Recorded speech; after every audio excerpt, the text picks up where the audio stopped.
All right, guys. Welcome back to another live show. Let me know if my audio is working and everything is clear on your guys' end.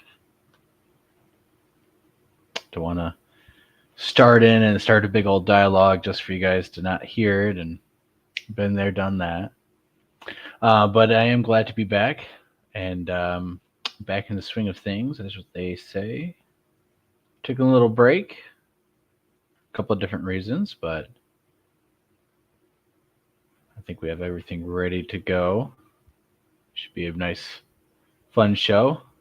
A lot of things to get into with a bunch of videos and lots of videos to get into. A little bit of discussion of some, of course, Bigfoot and more hoaxes, and got some animals thrown in there, and gonna touch in and highlight a special kind of hoaxers out there, and then also all right, thank you, Raptor Crazy. Hopefully the audio's. I assume that's for the audio check. So, um, and then we have a little bit of a AI discussion, live AI discussion with AI, and some cool little things that we mess around with that I already did. We can actually do it live on here, so we're gonna be rolling. This is gonna be probably a long show and stuff, a lot longer than the last couple times have been. And then we're gonna hopefully have team member James on. Thank you, Raptor Crazy. He might be popping in whenever he gets the chance, and I will probably put the link into the chat a little bit later, and then once we get this ball rolling. Okay. But yeah, we'll be having some fun, But yeah, let's see. Make sure you get the first one. So we actually have a couple different things to discuss in a variety of different videos and the reasons why I'm showing them, of course. And I did take a little bit of a break from doing some Bigfoot stuff mostly, and mostly dealing with things that come first, which is God, family, and country, and then Bigfoot. So there's a lot of things that I had to take care of and do, and priorities to overtake Bigfoot and stuff like that. So hopefully be back in the swing of things. We do have a lot of videos and stuff that are in this shadows waiting to be released, and a little bit more of fine tuning that needs to be done on some things. So we are going to get there. Actually, recently, just working on some old audio from the 168 trip, and actually caught some audio and stuff that previously didn't realize it was there, or realize I had the file. Either way, sometimes it's good to go over old stuff or go over stuff again and recheck it. I also got a different computer, new computer, so I had to manage files and do all this sort of stuff. So rechecking some of this old stuff, we actually did get a pretty interesting response, or a call that we thought was pretty interesting. So that will be something to look forward to here pretty soon too. This one's not doing it. Okay. But we have a lot of different stuff.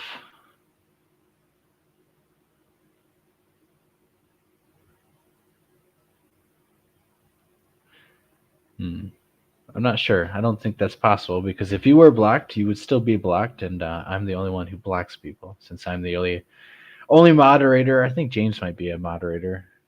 I don't even think he is. No, I'm pretty sure I'm the only one with any power on my channel. Um, there definitely are some people blocked, mostly trolls who are spammed us with inappropriate links and stuff. But for the most part, I'm pretty relaxed on what goes and what people say in the chat, unless you are. I mean, you'd have to go pretty hard, a lot harder than what people get banned for in other shows. Or if I just particularly do not like you and stuff, you might get banned. That'd be a pretty good fast way to get pretty banned. Um, Taken away from my train of thought there for a second.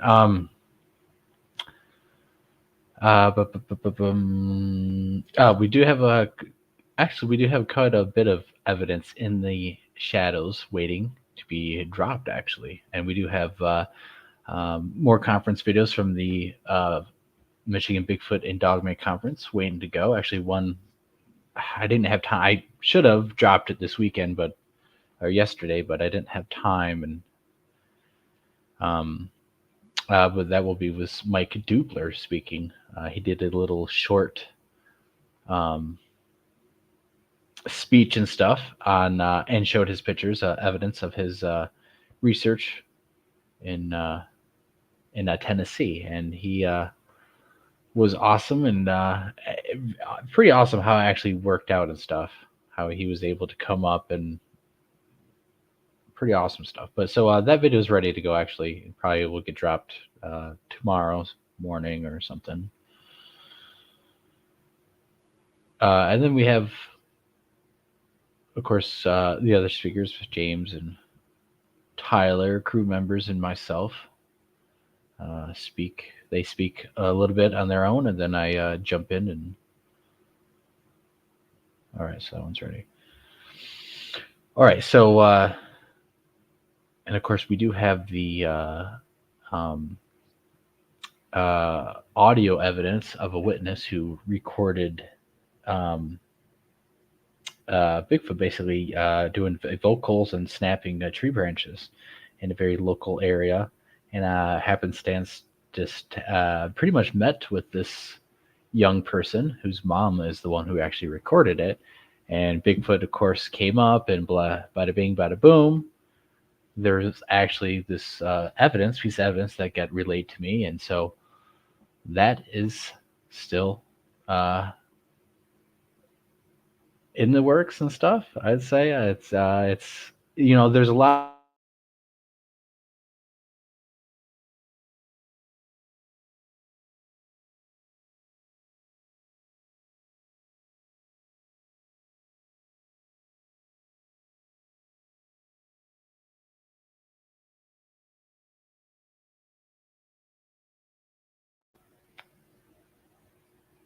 All right, I don't know if I bugged out or not right there, but basically I'm piling up a bunch of different evidence and vocalizations and stuff like that. I've also lost some stuff too, which is unfortunate, but I do believe I have backups somewhere. But anyways, we're gonna get started.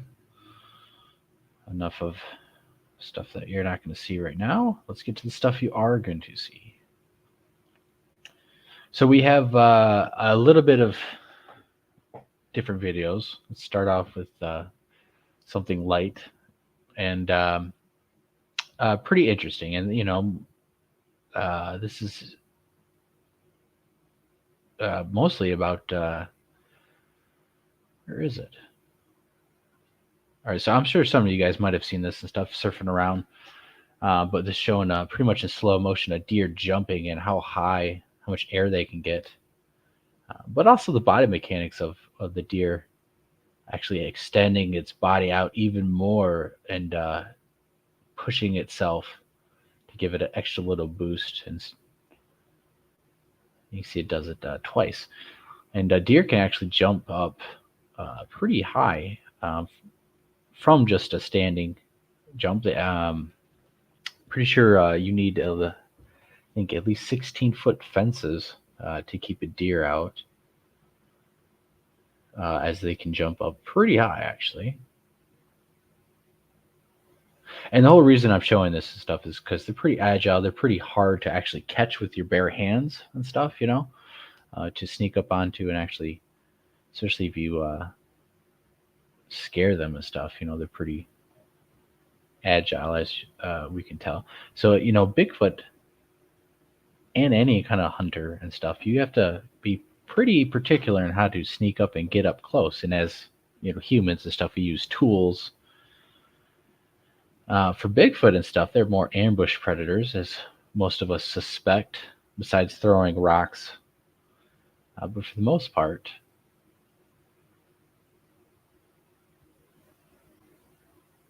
their reaction times and stuff, and that of gorillas and of chimpanzees especially, their reaction times are much different than ours and stuff. Their actually reaction time is a lot faster and stuff, so they can process stuff on the move. When stuff starts happening, they're able to process and go a lot faster than what we're able to analyze and then get our bodies into motion to do and stuff. So just like deer and stuff, they have a pretty instinctual reflex to move and bolt and don't hesitate to go on most for most of the time. I think Bigfoot. Where's that on the one?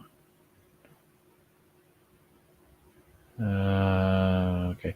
I'm trying to line up this other video real quick. I don't see it.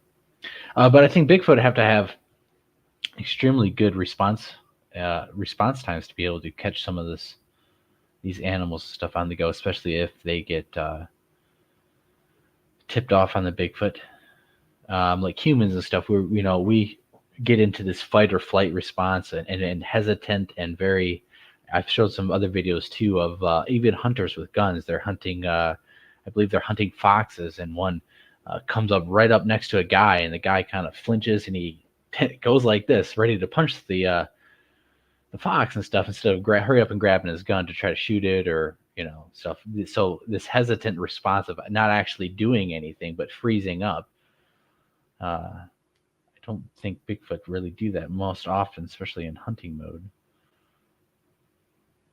Maybe that one.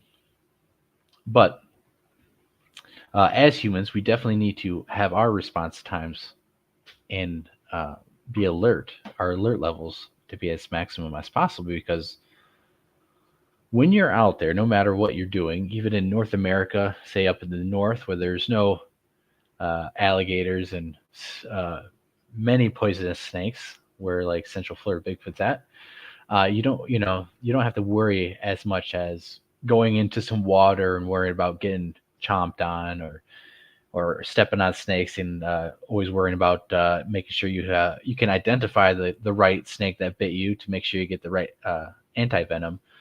We're pretty relaxed up in here and stuff. So the wild animals that we kind of have to worry about really are, I would say, wolf, a black bear attack, and there's a moose and elk up farther up north. But that doesn't mean that smaller animals or any kind of animal, even these, typically coyotes, are not very deadly and stuff. But that doesn't mean that they won't attack you if given the chance, or they might have some sickness or disease. I have definitely come across a raccoon that had something wrong with it, and basically very sluggish. It was on the trail sleeping, and looked up when I started making obvious noise to alert it, to scare it away. Looking up, and couldn't spot me, very sick and stuff, and very dangerous at that point, because you don't know what the animal's going to do. And regular animals, even wild pigs and stuff, I think a lot of humans get complacent when we're out there, thinking we're pretty tough, we're pretty badass and stuff. But and we sometimes people get a little bit too almost like a spiritualness about going out there and being with nature, and being with Bigfoot especially. They're spiritual guardians, or all the way to the woo spectrum. There's a lot of this hippie bull stuff with the hippiness about animals in general, instead of them being wild animals. and a hippiness about, Bigfoot being friendly forest hippie giants that are very nice and friendly and don't do no harm. But there's lots of demonstrations of animals, normal animals, your house cat, getting pretty ticked off if you play with it too much. Not even trying to do anything, just play with it too much. Can actually activate its instincts to roughhouse a little bit more, or to actually, get pretty ticked off. I'm sure you've ticked off a cat accidentally. You didn't really mean to roughhouse it too much and stuff. The same thing out in the wild with animals and possibly with Bigfoot. And we are kind of going out there and trying to poke and prod and do our thing. But all right, so we're going to show another clip of why you don't go swimming in Florida. So this is over in India, I would assume, by the looks and sounds of the people, what I done, or somewhere in Southeast Asia. And so this guy basically is out there doing his thing, meditating, be doing a spiritual thing, doing one with nature. Obviously, he doesn't believe that nothing bad is going to happen to him. A whole crowd is actually gathered. And, this is the type of things that we as people get complacent in, that, we get it in our brains that, everything is going to be fine. I'm one with nature. I'm okay. I know what I'm doing. I practiced a lot and, and meditated and stuff like that. And the reality is you don't know what's going to happen until you actually step out and go for a swim and actually test all the theories that you've built up into here, and then try to apply them out there. That is the real testing ground, and it can be very dangerous. It can be very dangerous for the foolish, those who don't think, those who are the brave and crazy, and those who just want to, like us, just want to find answers. We are almost doing the exact same thing. We go out in the middle of the darkness, we can't see anything around us, and we are trying to literally go after or be around 1,000-pound animal that could do the exact same thing that you see in this video, in just a different way of pick you up, slam you on the ground, stomp on you. I mean, you're pretty much done in the same amount of time that this individual has done. This individual gets attacked by a crocodile, which it seems like he clamps right up in the middle of the section. He goes down. You see that whipping motion right there, very deadly. And then either that's a gasp of bubbles or he actually does try to come up a bit. But you see him whip super fast in the water with the death roll. That is what 1,000-pound animal can do to you and stuff. So we're doing the same thing. We're out in the middle of the darkness, putting our faith or our whatever into ourselves and stuff. But in the reality is we're actually just jumping into murky water, swimming around with crocodiles, because jumping in the middle of the darkness in the middle of the woods with Bigfoot, there are 1,000-pound animals. They can do whatever they want to you. And now let's throw sticks, break sticks, throw stuff, do this, yell, be aggressive. Most of the time it seems like everything's fine, but that could happen. All right, so we have the caller kid joining us. Let's get him on stage. He's ready to go. How's it going, James? I'm here, and I'm alive. I feel that. I feel that. I don't know how you do these 11 clocks, man. You like them or don't? No. If you do like 10, it might be easier for me. Well, it's the late show for a reason. I feel this Central Florida Bigfoot taking a break from YouTube and going more private. Taking a break is always good to get your mind cleared and away from things. Gives you a much more better perspective.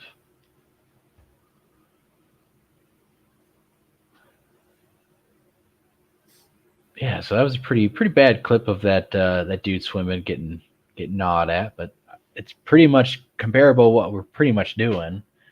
You wouldn't go after a bear in the darkness, right? You wouldn't chase a black bear. You wouldn't chase a grizzly bear, certainly, right?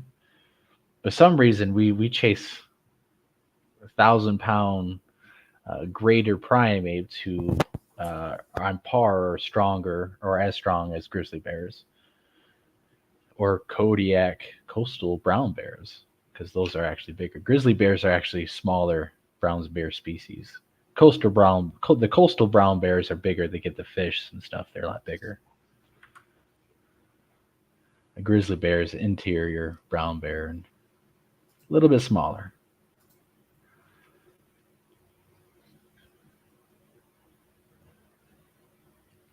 Do you have anything to share you want to share? Do you want to jump on to the next video and stuff? I'm watching the video you just played. I don't know what's going on in that any context. Here, I'll play it. I'll play it right now. Let me do it again. Let me find it first. I got a bunch lined up, and they kind of look the same. All right, here we go. Yeah, so he's I think this is in India and stuff. And I assume that he's literally out there testing his spirituality, trying to test some religious type of, or whatever kind of powers he thinks he has to be able to go swimming in this obviously deadly croc-infested water that the people know not to go swimming in. That's why they're all gathered, because common sense tells them, like, this is what's going to happen. And there are different videos and instances of people actually swimming with crocodiles and different stuff, mostly alligators. But right there, he gets chomped down right about in the midsection. You're right there, bam, he's whipped around, and he is gone with pretty much his last breath. And you see he's violently ripped. And this is for educational purposes of what can happen if you go swimming in croc or alligator infested water with a wild animal. And this is the whole thing is, we're out there with different wild animals in their ecosystems, in their environment. And, they're going to do what they do. And the bigger the animal and a predator and stuff, it's going to consider the smaller humans and humans prey.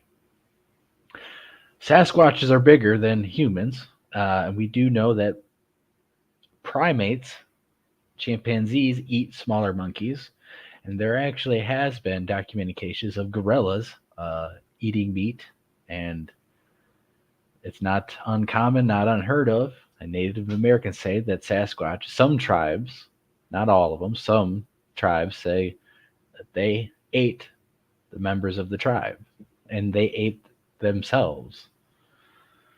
Some natives said that they were cannibals because they ate them, because they were a type of people and they were eating them, so they called them cannibals. Not necessarily that they would eat their own dead or eat themselves, but there's more sinister stories, of course. How is it going, Robert? Sasquatch Secrets, how's it going, Nikki? Good shows you've been doing, and of course been putting on. Uncle Bones too. How's it going?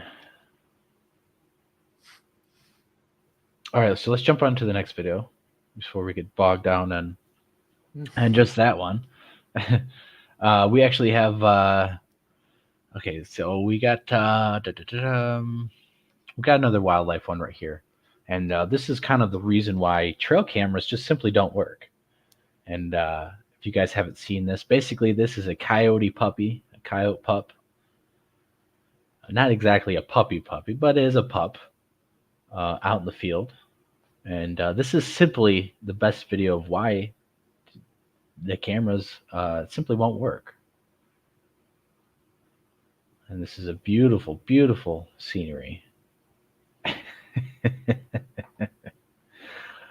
Even a coyote pup instantly recognizes that this is different, this is new, this is something strange, and even takes a chunk out of the camera. But almost instant recognition, like this is something totally different, not natural. And so to think that we're going to trick a Bigfoot out there when deer look at cameras, I have I have a whole video actually ready to go of stuff that I caught in the game camera in the last couple of summer months and stuff. And the deer actually go right up to the camera and try to lick the camera and stuff. Uh, and it's across water and stuff, so they see the camera. It's pretty nonchalant, obvious. So yeah, so that's why I kind of am showcasing this video, because even a coyote pup who's not even full grown and still in its adolescence can recognize a game camera that is put up.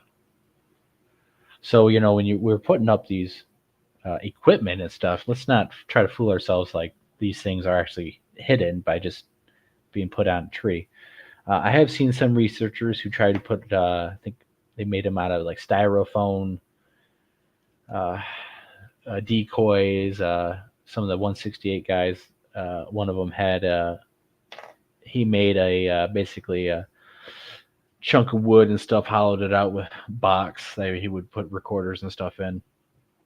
And you could put game cameras in, but most of the time, the only stuff that they really have available is metal boxes. A lot more people out in Michigan in the woods lately, with archery deer season being open since October 1st.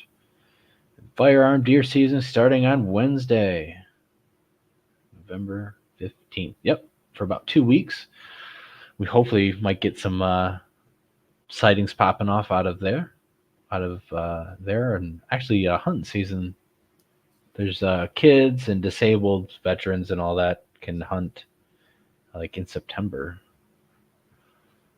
So there's been a lot of hunting going around for a couple of months now, actually. Yeah, there's an overpopulation of does, so pretty sure you can get one. That's the main reason lots of people are out there. And the more people that are out there, hopefully the more possibilities of encounters there should be. But this is a seasonal thing, so this is the leaves are changing colors and falling, so obviously the hunters are going to be rolling through. It's not really unexpected. Bigfoot aren't surprised, and I think the only thing that surprises Bigfoot during hunting season are new hunters going to spots that they've never been. So the Bigfoot aren't expecting these new people to show up. They're expecting Bob, who's been hunting here for 20 years, to go 200 yards over there and sit in his favorite tree and hunt there. They're not expecting little Johnny, whose first hunting trip is over here, and he's going to some new spot that they're not prepared for him to be set up at. I think that's when you have the best chance for encounters and stuff, to catch them unexpectedly off guard, is to don't go to your family's spot, or your family's, that's where you guys always go, your uncle's favorite spot, your brother's favorite spot, grandpa's favorite cabin hunting spot that's always bagged the doe, always bagged the buck. The Bigfoot can always plan to hide and work around that. But it also, if you do have that spot, all it would take is for you to just switch something out, because if you've been going to that spot for 20 years, well, on the 21st year, do something totally drastically different, you might catch some unexpected visitors off guard because they're so used to your routine. You break up that routine, you break up that cadence. Now you have this disruption, this new situation that might catch them off guard, might have them reacting and stuff like that. Like Kerry Arnold's encounter when he was hunting, he used to just hunt deer, and he'd have these, interactions and these like what ifs, not quite sure what's going on, attributed to the deer he's hunting. And then he switched it up, started hunting turkey, and called all these turkeys in, totally different situation. And the Bigfoot reacted because it was a totally different situation they weren't used to. It's not his regular pattern. And potentially they thought he was going to shoot all of the turkey right there, because they had no clue what he was going to do. They've never experienced that before from that person. So they have no clue what what he was going to do. He said, maybe they thought he was going to shoot all the 20 turkeys or whatever, or however many. I think there was a lot. Even though you only shoot one turkey or two, how many tags you have. Of course, he burned the area, changed the area into the hunt lanes and stuff like that. So he got a pretty drastic response of being showed to and stuff like that, compared to him hunting deer and army crawling after the Bigfoot sounds, or at nighttime walking up and potentially having them scattered around him. It's a lot different when they kind of are used to that, compared to all of a sudden he's doing something totally different, has a totally different gun. So if you are a hunter out there and you do have a favorite spot you've been doing for years, do something a little bit different, and you might have encounter. You might have some changes on your property. They might show you or let you know that they're there, or they don't like it. All right, so let's jump to the next video.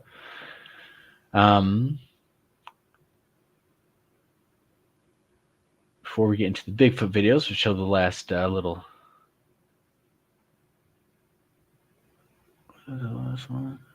All right. So we have this. Got to show the gorillas and stuff, and I love showing gorillas because they are the only other big primate that are big, that's bigger than us, that we can actually look at and can see, and hopefully and possibly speculate, because Bigfoot creatures are said to be social creatures, and to be a social creature and to have a family and to raise a family and to do this, what we see in this video with the gorilla and stuff, with babies and stuff, you have to be intelligent. Okay. And so playing, and this is hilarious, because it's this stuff that I've done with my son and stuff. It's playing around and messing around, and so this right here is these two babies are fighting and stuff, and the big dad gets a little concerned when the one falls down, but starts playing with him. And look at this. This is so hilarious. This is humor and stuff too. So he playing with them. Hey, come up here, grabs them, yoink, and pushes them back down. That's a little bit of humor and stuff. And to have that, you have to have intelligence. And so, we there are some stories and stuff of Sasquatches interacting with kids and trying to play with kids, or interacting with their young ones. There's some stories of, I think it was one of John Green books, a witness seeing two Bigfoots basically wrestling each other, practicing wrestling, which would be play, not actually combat fighting, aggressiveness, but play. And so in the animal kingdom, to actually play and to understand that you're not fighting, there's no danger, you're not actually trying to hurt the other animal, you have to be intelligent, and it takes two intelligent creatures to play. And so seeing that with gorillas and stuff, I think it's amazing, because it does show that there are instances of giant hairy monsters who are very gentle and understanding and intelligent, but at the same time, if you mess with them, they'll rip your face off. And yet we're going after a creature who's about twice the size of gorillas in strength and proportions. But at the same time, if they are social animals and they are in troops or clans or whatever, they have to be very intelligent and play. There must be rules. There has to be, for them to operate and be stealthy and not be caught, and everyone cooperates and everyone does what everyone else does over here and over here and over here, and they're all as good as they, each Bigfoot's as stealthy as the other one. I mean, we still haven't proved them. There's still not really good evidence. There must be some social hierarchy, social understanding, social learning taking place that is very unique, very intelligent, and it's working, because they're still hidden. So how they're communicating and teaching one of each other and stuff, it must be greater than that of gorillas and stuff, obviously. And so, what are they human? Is it more human-like? Is it animal-like? Is it, because gorillas, even though they're playing and stuff, there's this missing intelligence to it that makes it that human level, like this is relatable and stuff, this is really relatable, oh, you biting me, he grabs the little kid and acts like he bites him and stuff. That is totally relatable as humans and stuff. But what takes it to the next level, and what does Sasquatches do if they have humor? But what more do they have? Because they're obviously, they have to be doing this. We should capture it on camera, right? If you can get into a group and get it as relaxed as Jane Goodall has done with gorillas and stuff, you should be able to capture these moments. And what a mystery, and what kind of moments that they would show.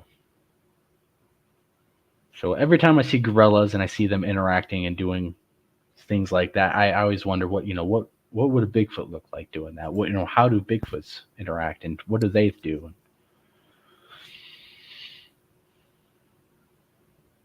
Cute little gorillas, right, James? Yep. Another thing I like showing about gorillas is when they fight, gorillas fight, they don't really punch and stuff. They grab and they bite. They're grabbing and they're biting and stuff. They're not really smashing and punching and or grabbing your neck and breaking your neck. It seems to be with what Bigfoot does. Bigfoot seems to grab the neck of things and yank, twist, shake, and break, or pick up and slam things against trees. They're a little bit more methodical with how they fight and stuff. And the wrestling match that was described in the book is a little bit more than just trying to get the better position to then bite the opponent, which is what gorillas kind of do. They kind of pin, get to a better position, start biting. Chimpanzees are a little bit more violent. They bite off things, they rip off things, they gouge out things. They definitely are the more violent of primates besides humans. But how do Sasquatches fight? How do they settle differences? Or when a big male is, what's their hierarchy? Does a young male oust the old male, like in the animal kingdom, which mostly happens? The old male gets weaker, and the new male challenges him to a death match, and the winner takes all. But if we had that, we would have more rogue, injured Bigfoot who, would eventually die from the injuries and be left alone, because when new king or new alpha arises, the dead leader gets tossed away. There's anyone who is underneath in that troop who would associate or do anything for that body. In the other animal kingdoms that we have example of, usually they get messed up with, or that's a big no-no. But do they have some sort of customs of death ceremonies, which would make them a little bit more human? Because we don't find bodies. We don't have injured Bigfoot from fights, from alpha male territory disputes, of anything, of fighting over females. I mean, you can find dead carcasses of pretty much any other animal species that have fought over females. You can find deer dead stuck together. But yeah, we find no dead bodies of Bigfoot for any reason.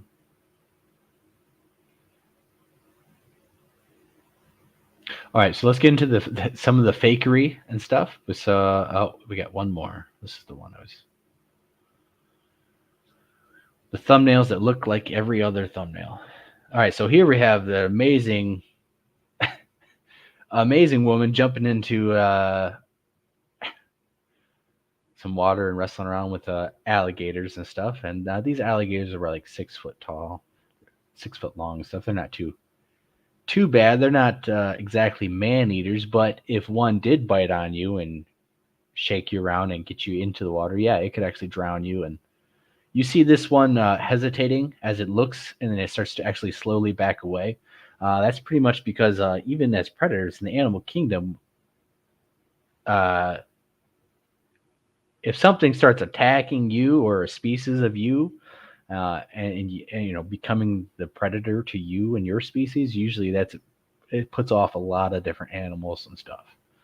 That's why they tell you on certain species to act bigger, act scarier, yell, scream, make noise, so you act like you're an animal not to be messed with.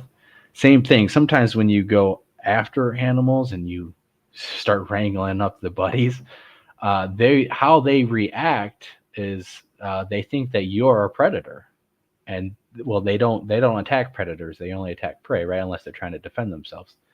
I would say she got kind of lucky from not getting snapped and bit, but at the same time, Is there more to that? Like it just ends? no, it just ends. I'm sure there's more to this. If this is Like this is why? probably, this is probably like a alligator farm type of thing. You jump in and just got to grab that certain male or female and transport them over to a different pool type of thing. And like I said, they're not that big of gators to really, you got to worry about. Yeah, they'll latch on to you and they drag you down, but you got another person there, should be okay. If they all turned around and snapped on her and started eating her, like probably crocodiles might do, because saltwater crocodiles especially, from like they're way more aggressive, way more angry. American alligators are actually not too super aggressive unless they're really hungry or injured and different situations. But alligators and stuff, like we've seen, you jump in the water and they're gonna go right towards you and eat you. Typically, alligators feel more comfortable when they're bigger than you, same size as you, or bigger. Then they'll try to go after you.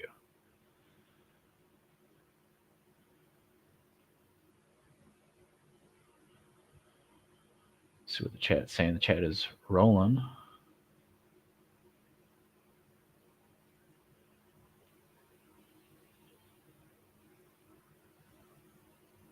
Mm-hmm.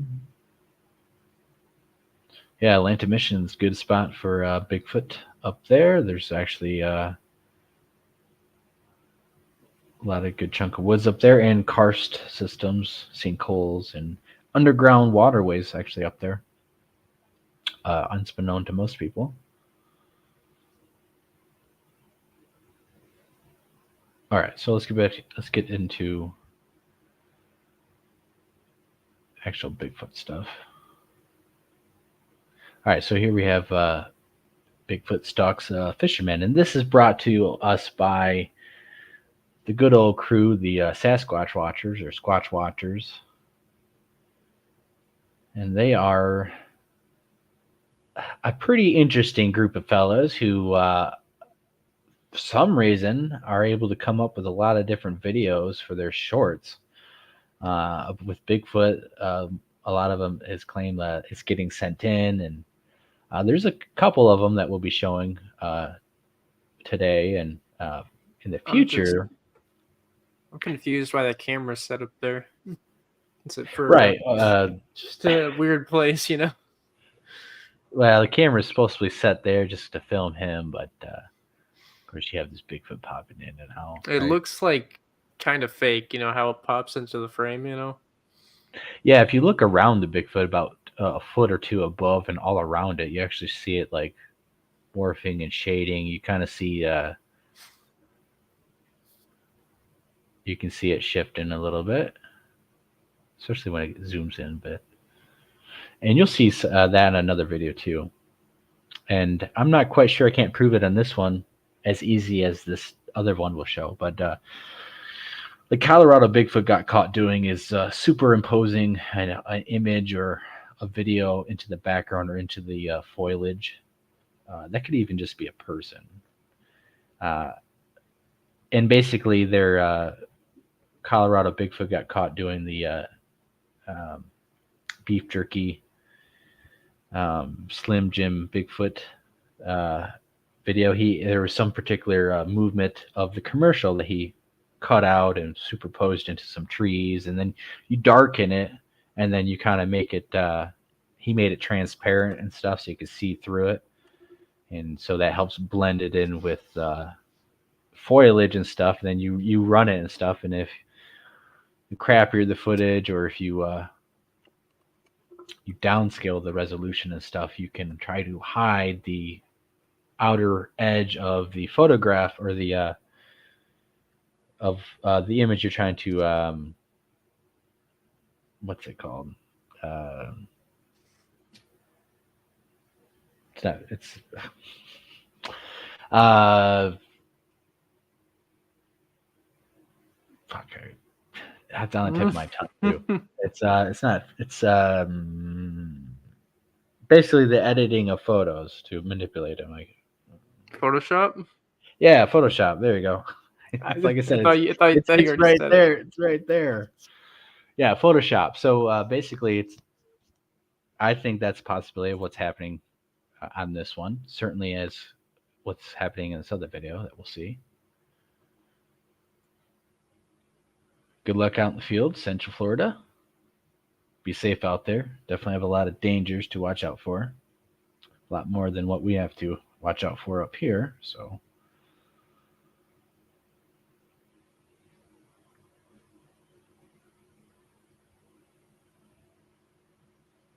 All right, so we have this other one brought to you by the same Sasquatch Watchers.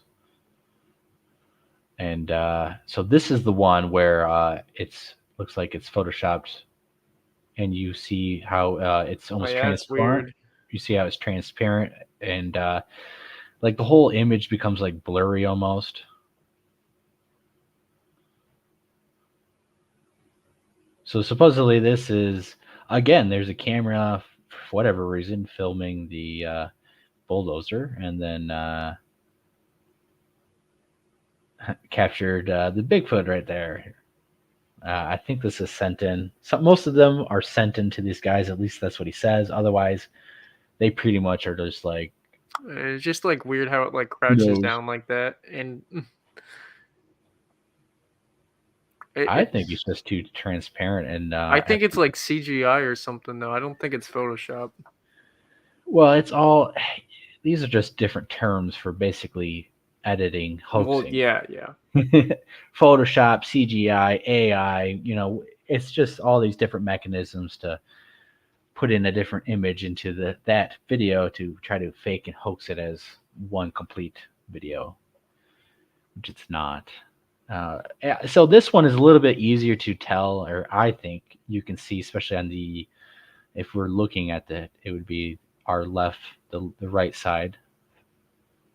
We're the side that is on our right side. Sorry, the right side. It would be the creature's left side. But that whole side, when it goes in and out of the trees, seems to lag a little bit. Seems to glitch out almost, is what it appears to be, which would be Photoshop, CGI type of enhancement.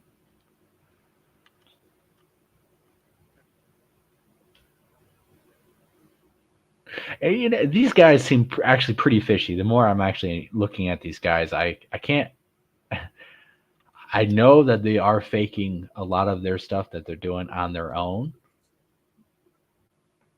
and some of them, like will show, they might not even know the difference between regular animals and Bigfoot. Either they know it and they're faking it, or or in that instance they just totally think it's Bigfoot. It's not. And this channel gets a lot of different views actually. And each and every one of these videos, like this one,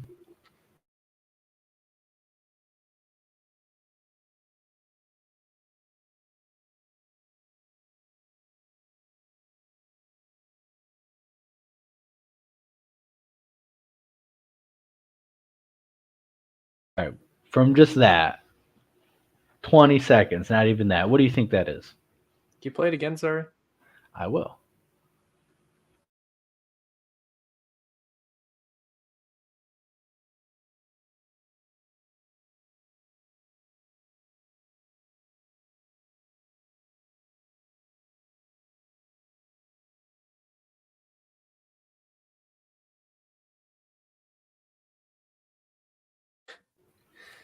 I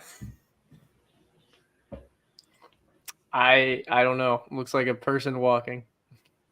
but so far away.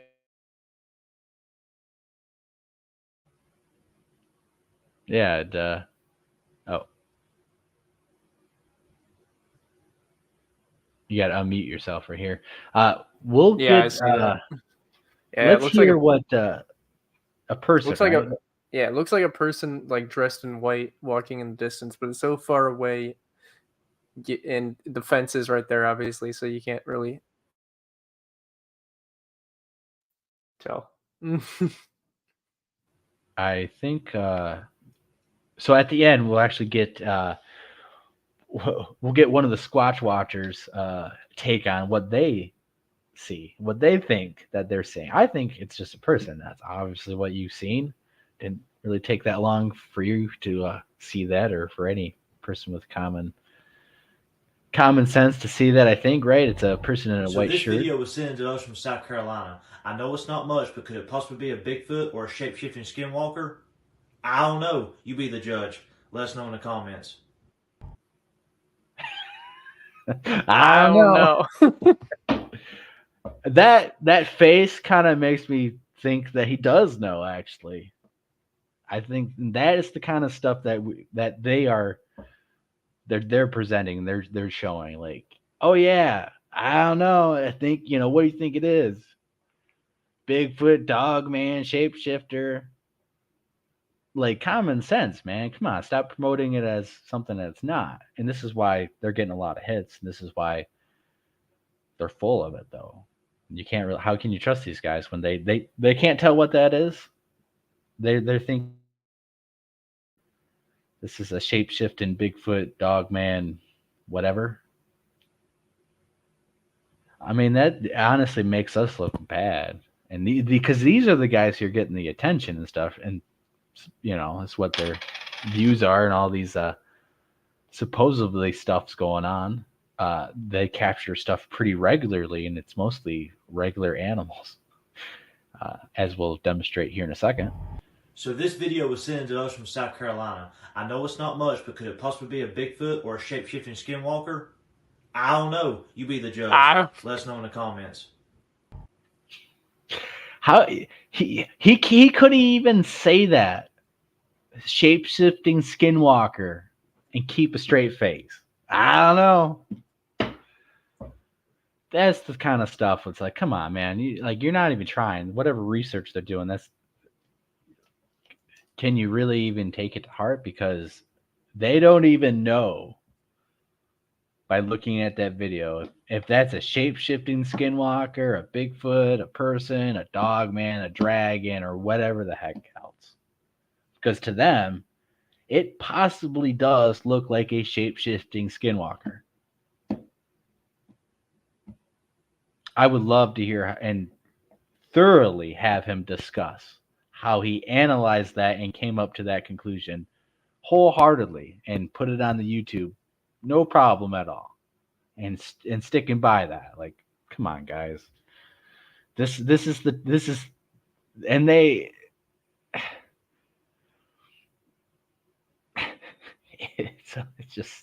It's just fake.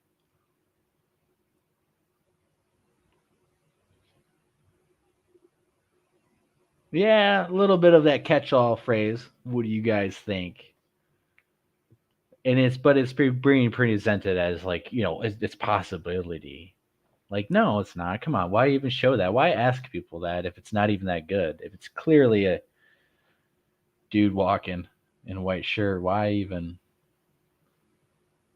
present it as something that's not? Unless you're in it for the money, money, money, money, money. Which I don't know if I showed it, but they do have some merchandise. You can buy a hat for like $20, $25 from them. For a hat? Holy crap! It was $20, 20 something, $20 and something odd cents for a hat. Hey, I've done the online stuff. I actually made my own catalog stuff, even though I don't promote it and stuff. I'm pretty sure my hat wasn't no $20 freaking dollars, man.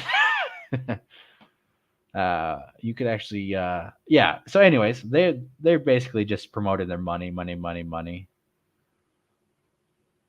And so we're going to show more and more from them because they keep promoting, and they do somehow. I've noticed that some of these videos that I've come across on their channel, I'm not sure where they, they say they got them sent in to them, but I've never seen these videos on YouTube. They've never been shown. They're not being posted anywhere else. So somehow they're acquiring these videos or maybe even producing some of these videos. All right, so we have a couple more from these guys. Here's one. I don't know if you guys ever seen this one. This one might be pretty old, or who knows? I don't even know. But they're presenting it as real. Like he narrates it as this is as a possibility. These guys are over in Afghanistan or capturing a Bigfoot with a orange garbage bag, and then look. Oh well, look. Put him in the back of the trunk.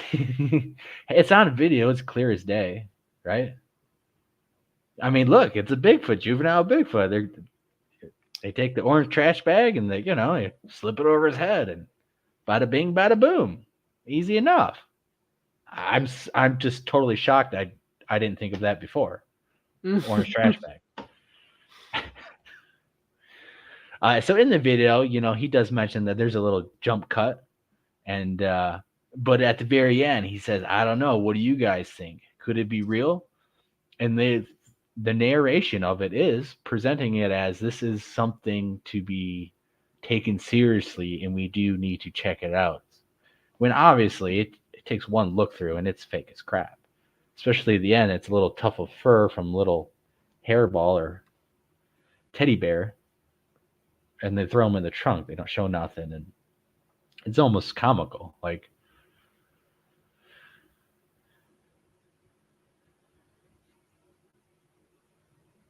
it is hilarious. I have to admit, because I've never seen this video. I haven't seen some of these videos that they portrayed, and I just have to think like this is pretty awesome. That people took the time to make this sort of stuff, because this is kind of funny. It is comical and stuff. And if this was actually shot over in some other third world country and stuff, it's actually pretty decently good quality video compared to what we normally see. I would expect from a third world country with a car like that. And yeah, I don't know. That's the new catchphrase we're gonna do. Oh God! I don't know, man. It looks real to me. Looks pretty fake. So we are gonna jump into some like more legitimate Bigfoot claims. That's good. Okay, we do have some of those coming. We're just getting some of these hoaxes out of the way. Yeah, let's get let's see. We did that one. We did that one from them. That one. We have all right, so we have a couple more non-Bigfoot related ones, but this is Bigfoot related, of course, because when people say they see Bigfoot run away, then people say, you've seen a black bear or bear run on its hind legs. This is what it looks like when a bear runs on its hind legs. It's nowhere near what people describe.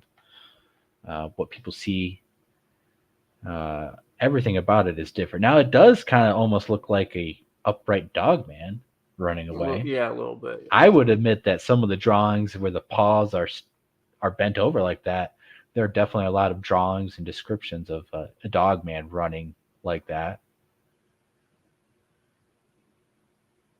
But when what I seen cross the road and get up looked nothing like that. I seen a wolf get up and run on its hind legs, and its hands were not like that. It was running like a person. The locomotion of it, of what I seen and of this, 100% different.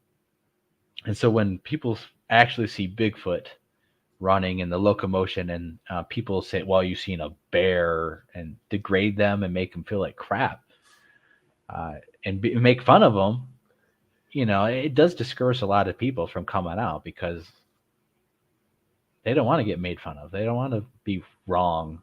A lot of people don't like to face other people when even though they're right, they don't like to face judgment from a crowd of people. And that's why we don't get a lot of reports. That's why, just like the piece of evidence I have of audio, this person, they have a video they recorded, they just was in their phones. No, and it's a cool video. Oh yeah, you remember that strange time that this happened? And they show random people because it's kind of cool every once in a while until they found a Bigfoot person. It's like, oh my God, here you go. Now I have it. Now it's actual piece of evidence that can be used for scientific purposes and not basically rotting away in someone's attic, stored in someone's phone, waiting to be destroyed by water or lost to a file or deleted. We have a lot, I think, instances of people who actually have evidence but don't know or don't even think about sending it to Bigfoot people or sending it to people who actually could use it, or they don't even think about how important it actually is to what kind of evidence they have. They just think it's some cool little thing that they got and they show people. But to us, it's like, this could be a gold nugget that could help push and roll the ball down the field a little bit more. All right, so here we have a really interesting thing that I really did find interesting, and it does kind of put into question, what does Bigfoot think about music, and what do they do for music if they do things for music?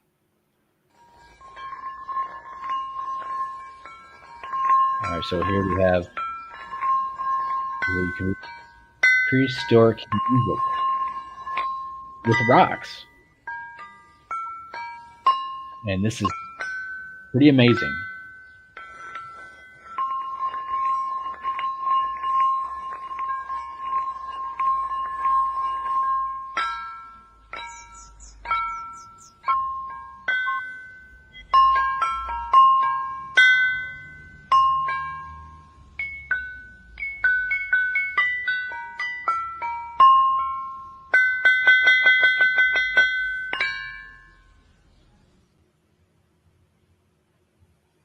So what does Bigfoot do for music? Because that's prehistoric music, which didn't seem like much. It sounded pretty awesome. It sounds like much. So music could be almost anything, a particular sound that just sounds good to whoever's making the music. So James, you've heard drumming. I've heard drumming sounds. I don't know if it was music, but there's other people who say they've heard drumming or chants or Native American stuff or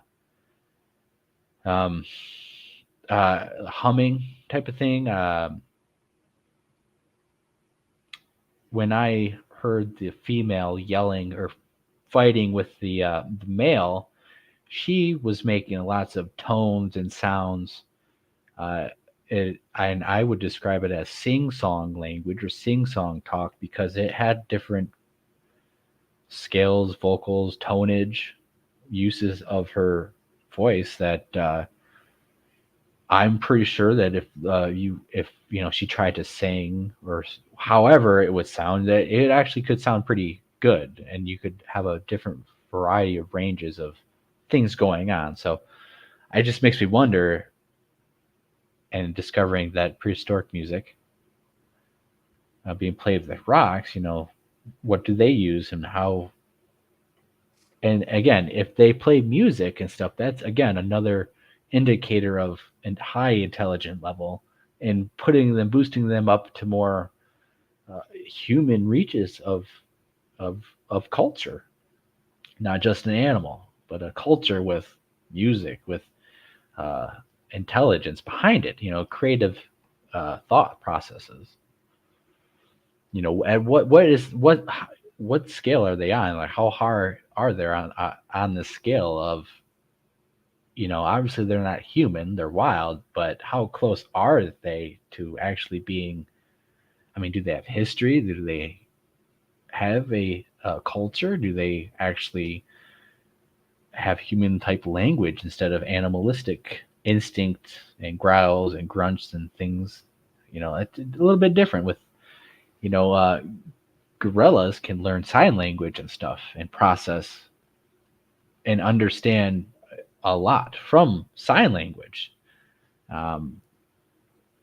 If a Bigfoot is smarter and possibly more capable of that, then how high is their intelligence level? How adaptive are they? Could a Bigfoot learn sign language? I think if a gorilla can, I think a Bigfoot should be able to. By all accounts and measures and what everyone else thinks they are capable of, they're certainly above gorillas. Gorillas are in zoos. Bigfoot are certainly not in zoos and are from far, far from being in zoos. So, all right. So I thought I would add that in because if you ever hear music or drumming or something that sounds creative, and maybe it's something, one of these creatures out there. All right. So we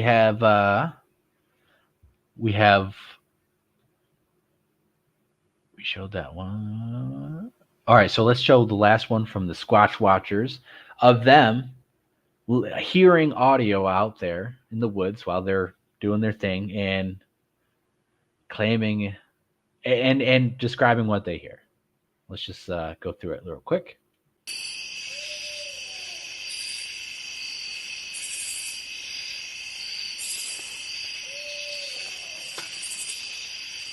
It's changing octaves.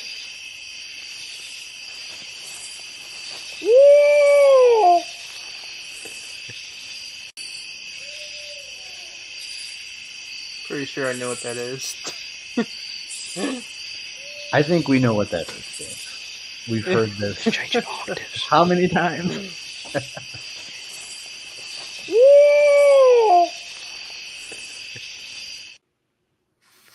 What is it, James? Some type of owl, probably a barred owl, though. Some type of owl. I would say, yeah, that's an owl. I've heard that. How many times have we heard that? We hear that dozens of times. Not especially when you hear it the second time, third time. It's very distinctive. It's an owl, and yet either they know it's an owl and claim it's a Bigfoot, or they really don't know that it's an owl and they really think it's a Bigfoot. And it just shows that they're incompetent. They don't know what they're doing, or they're literally acting out there. Because I have seen a different clip that I'll have to grab of a coyote responding to them. Coyotes going off, and they're claiming that it's a Bigfoot. No. Yes, and they're actually yipping back in a coyote call to get a response again. And so I thought this owl one was even more obvious. That's why I chose this one, because these are natural animal sounds that we hear on the regularly. The instant that I hear it, we hear it. Normal animal, it's not even important. These guys are like, oh, Bigfoot. So let's play that one more time.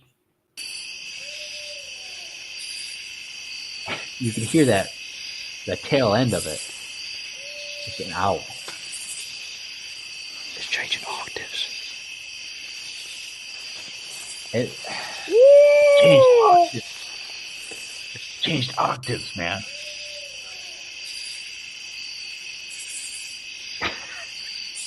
Come on.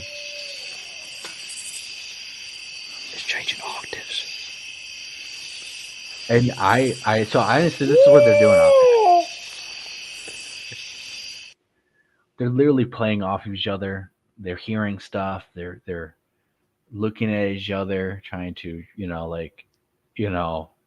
oh, you hear that? Yeah, I hear that. There's one of them where there's eye shine. Brent Dill actually is from the tall ones, and the tall one's dark. He actually pointed these guys out in the comment. He made a comment about them, and I checked them out, and they were filming deer eye shine behind a tree, and then started claiming it was a dog man. And then one of them he said, I hear something behind us being thrown at us, and these other guys are concentrating up here, and it's like they're all like playing this imaginary game, trying to like make their stories intertwine with each other. I watched a good part of this like 3 hour live stream in the woods because we're out there. We know what goes on. We know how we operate and what happens and the sounds that we hear. And when you watch how they operate and what they do and what's going on with them, it's like it's either a staged show on purpose or they really just think everything's Bigfoot and everything is happening to them every single time they go out there. I think they're faking it full of crap, and they're doing it on purpose, and they're getting all this money, and it sucks because there's honest people who go out there who don't entice or make up anything, don't over exaggerate stuff, and it is hard to actually get real evidence, let alone get the evidence presented to people, get the views. And these guys are just like, I don't know. And they get like 30,000 views, 100,000 views on the one video. And it's like, really? And people watch it and then they see this stuff and they believe it. It's like, but they don't watch the real researchers putting the real stuff because we don't have our good catchphrases. We don't, we don't act out there, like we're serious. We don't act out there. We don't put on a show, a play. And that's what they're doing. It's a big drama. Because they can't even tell the difference of a person in a white shirt or a shape-shifting skinwalker. They can't tell the difference between a regular average owl sound to a Bigfoot. This is not even some rare once-in-a-lifetime owl speech that's never been caught on camera before. Like, this is everyday owl sound. Every single night we hear an owl sound kind of like that. That is the most basic sound that you will hear at nighttime. And yet they couldn't tell the difference. Not even question what else it could be. So they're showmen and stuff. And they're doing a really good job. They got a good product. They have a very awesome system of how they are able to do everything and present it. And it's selling. Clearly, it works. And there's a couple other people I've seen it. People who go investigating like abandoned places and have the jump scares and thumbnails and the crazy oh my god, this happens, and it sells to kids a lot more than it sells to anyone else. Yeah, Sasquatch Secrets, I see your comment. I definitely will try to join your show. I know it starts at 7 p.m. Eastern for my time. I probably will make it a little bit after that, but I definitely will jump on. Love to be there. Everyone check out Sasquatch Secrets, Nikki's channel. That it will be tomorrow night, 7 p.m. Eastern is her regular time. And she always puts together a really good show of topics, guests that are lined up. People come on, very good discussions. I think a lot of people who have watched this channel hopefully watch her channel. I know some of them do. I don't really watch much Bigfoot stuff. Yes, Brett definitely is. He led me on to these guys, and what a joke! Oh yeah, the rock video, and I think I took that apart one of these times too. Actually, on one of these live streams, it might have been one of my first Bigfoot and More hoaxes, or one of the pre-shows. I was calling it a different name. Where I showed him. It was that recent rock video of the dude picked it up and he threw it up behind him or whatever, and you slowed it down and everything, and it was him. And when they did this demonstration, it was just bull crap. And so they are faking it on purpose. I can't find his video of him talking, destroying them. Was it like a while ago? Yeah. Oh, this would have been a while ago, and he made a community tab. So they're still posting, is what you're saying? Oh, these Squatch watchers? Yeah, man. They're getting like thousands. They're getting like 30,000 views per video. I haven't seen any of theirs.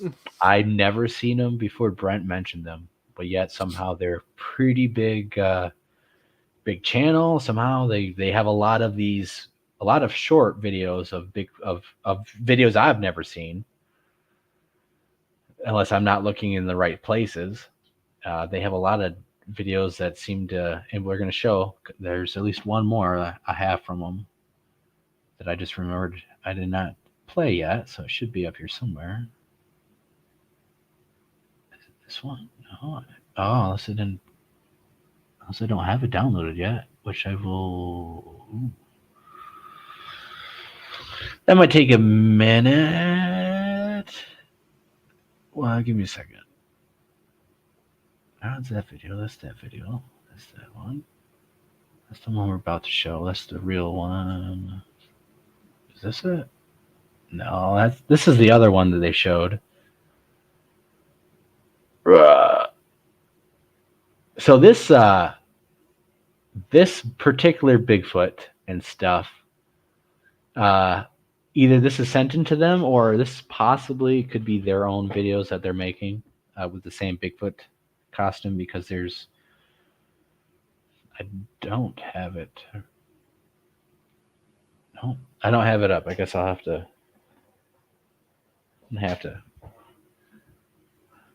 Gonna have to do that real quick. I was gonna show a video. There should be two of them actually. Now that I think about it,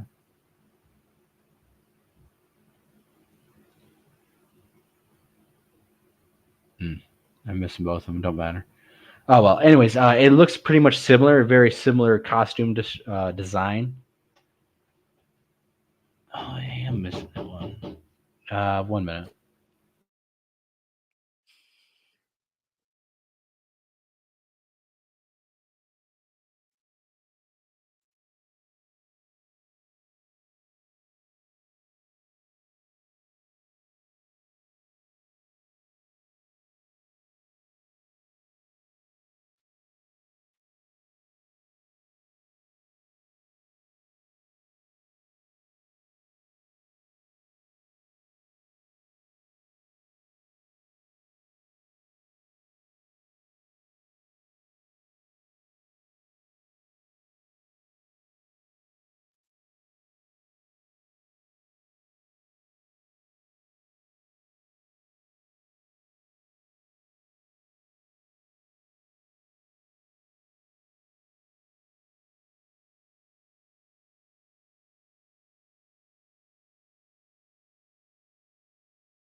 All right. Well.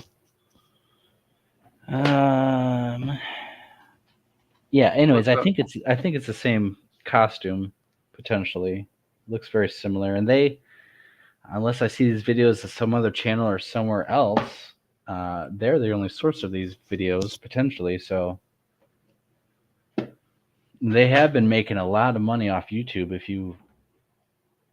On average, if you look at how much someone would get paid by how much views they're making, they are making enough money definitely to purchase equipment, which they've shown on their show, and potentially buy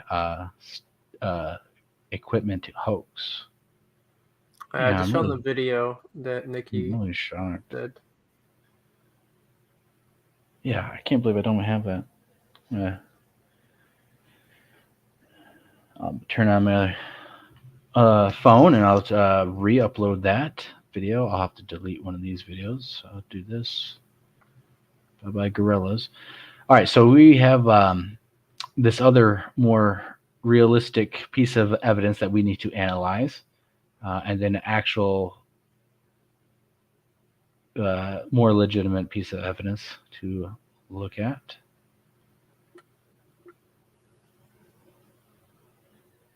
All right, so this is the video taken in Australia. It was basically a Yowie rips two pigs in half on camera with footprints. So we, so this is no audio and stuff. Basically, they're talking about a big why did he rip him in half or something like that? And there's a footprint there. So on the surface, it looks pretty good. I know a lot of people caught on to this. A lot of people shared it. A lot of comments were in support of the video. A lot of, people have said, this is some of the most amazing piece of evidence to date because of the pig bodies right there that you can see. I got some problems with the video, actually. You played it one more time? Yeah, I'll play it. I was looking at the comments. Let me switch over to the video. Yeah, I got some problems with the video. And I'll let you look at the video. And everyone else watch the video. What are your comments? Concerns? You guys really think it's legit? Obviously there are 2 pig bodies there. Like, I'm not saying those are fake. Those look real and legit. Even red on the ground, a little bloody red mess potentially there. It looks like, as some of the comments I've seen, was the blood had soaked into the ground and stuff. That's why it's not as fresh, but you can see a little bit of red tinting around one of the bodies. But just pay particular attention to all the details you could take in of everything that you can see. And, like I said, like on the surface, it looks pretty good on the surface, but to me, there's some details that are very important that seem to be lacking.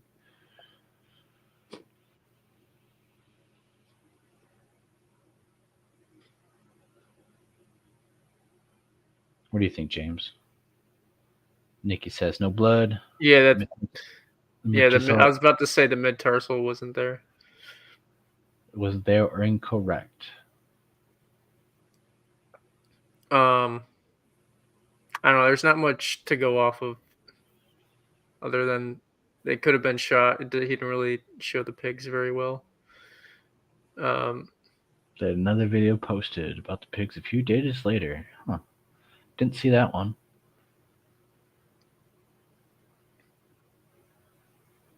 Anything else? So in the video, they'll actually say that you'll see these drag marks.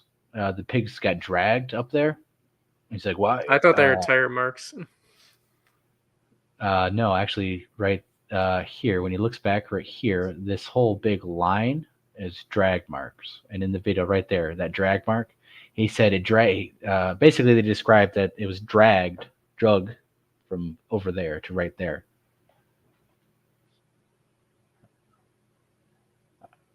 That's what they say in the video. So the things that point out to me as kind of some red flags potentially, or what some more details need to be explained, is there's really only 2 tracks. There's only the tracks that you see right there. There's no tracks. There's no track when he looks up. There's no tracks. Like 1 or 2 I saw. Yeah, there's no tracks going in that direction. And when he looks back at where he got dragged from, there is no prints at all. And just those clearly defined prints right there.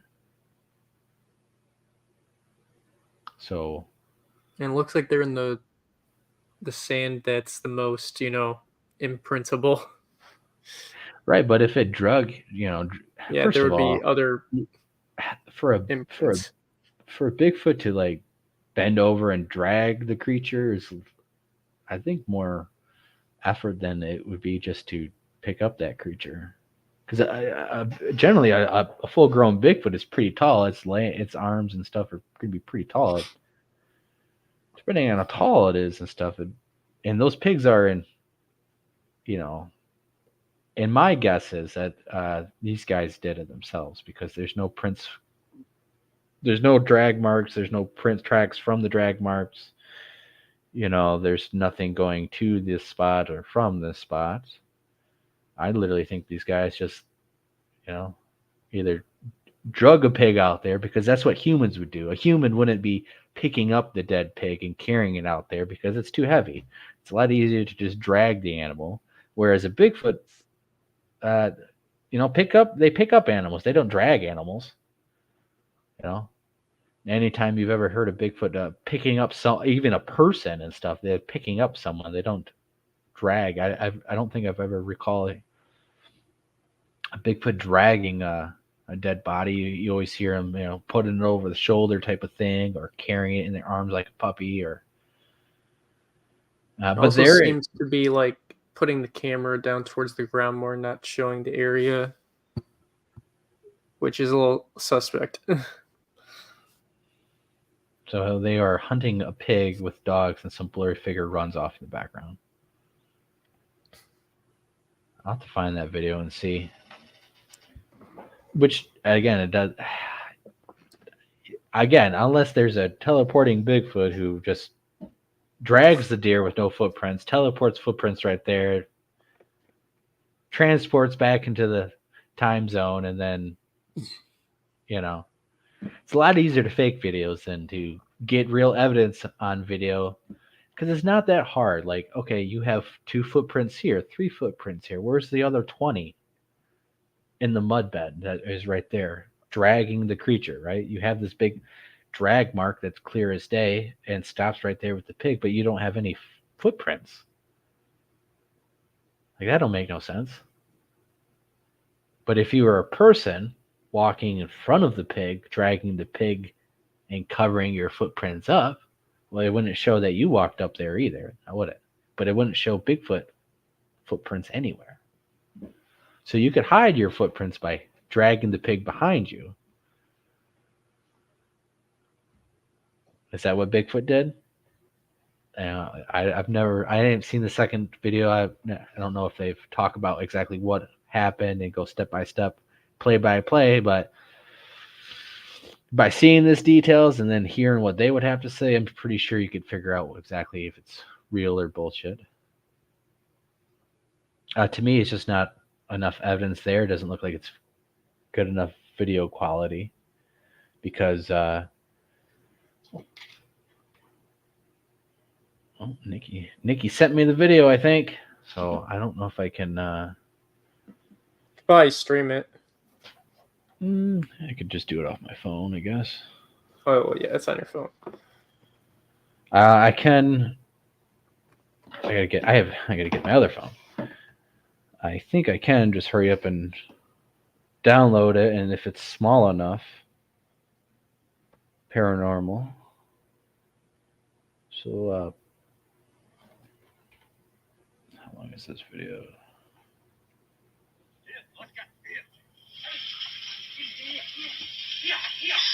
Oscar, get up. Oscar, Okay, I see. Oscar, get up. Oh, he's a big fella. Get on, Oscar. So apparently that dark creature running on the ground is something. They didn't really react too much of it like it was actual Bigfoot or Yowie, did they? I think I can get that and show it up on here pretty fast, actually. So let me work on that real quick. It almost looks like,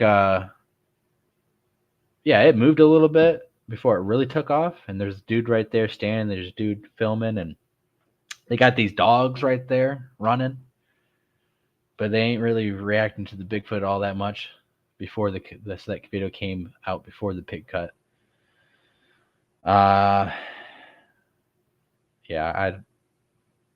We are going to go take a look at it right now. Put it up here. But just the way that people react and stuff, I mean,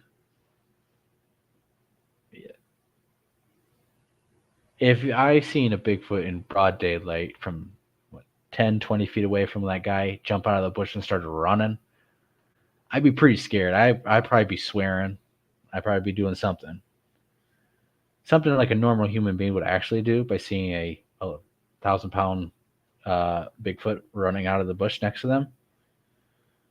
Very, very small amount of people could actually keep their composure and not, be intimidated or do something.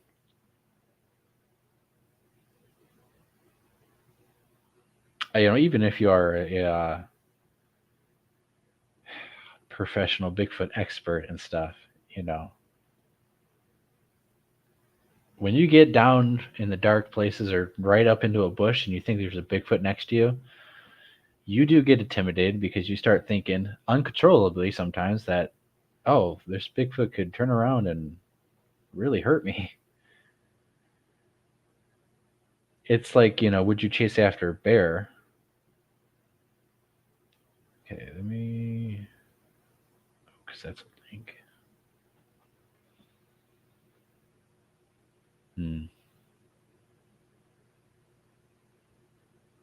All right, I'm just going to show it on here then. Show it on the iPhone. The iPhone's better screen.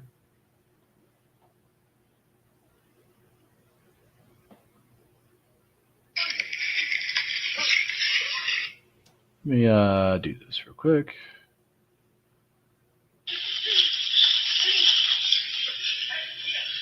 Oscar, they're behind you. Here, Oscar, here. You see that black moving right there? Oscar, get up.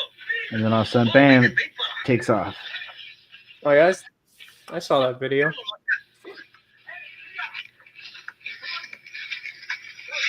All right, so that is the video before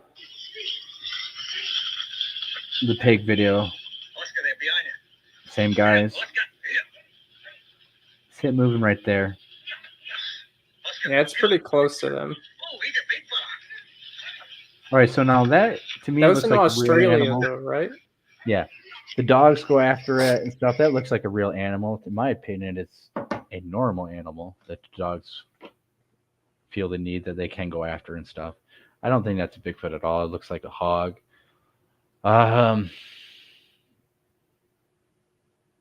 They don't have really anything black like that, I don't think. Especially besides maybe hogs. I don't think they... Yeah, there's no bear there. Like sun bears or anything like that. Whatever it is, I definitely don't think it's a Bigfoot because how the dogs react, they don't even seem scared. The person doesn't seem scared. In the far background is the figure. Far background, huh? Now we gotta see. Let's find the Bigfoot because I don't know where the Bigfoot is. And when you don't know where something is, it's kind of hard to find. So, oh wait, this is the wrong phone.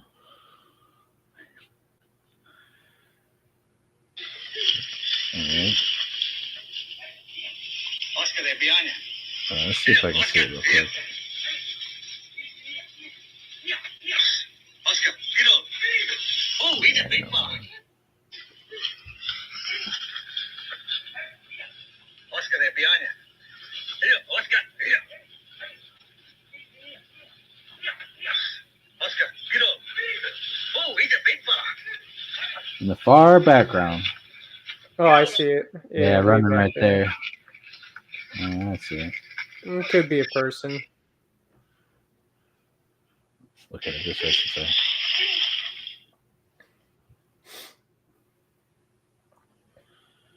That's one of those where you gotta actually crop in, zoom in, and do a little bit of filtering, investigation to see if that's. Looks faked, like person ran as fast as they could. Oh, I know what that is. We'll watch it one more time. I think, yeah, that's a leaf. It's a leaf. Yeah, it's just like that bulldozer video of the Bigfoot running that I showed of a little leaf. All right, so what it is, and I'll point it out because it actually still there. So it is a leaf in the tree that as the camera pans, it gets a slightly different angle. So the leaf is still going to be there. It just kind of turns a different shade. So if you watch it, okay, it's hanging in that tree still. It's still right there. Oh, I see it. I saw it. I have to keep looking at it because that's what it looks like now. But if I cropped in, zoom in, do a little bit of filtering and stuff, either it's going to reveal that it's looks more like a leaf or it's going to look like something else. And that's kind of one of those videos where I actually have to spend a couple minutes and do my thing to actually look at it. But on the quick fly, yeah, to me,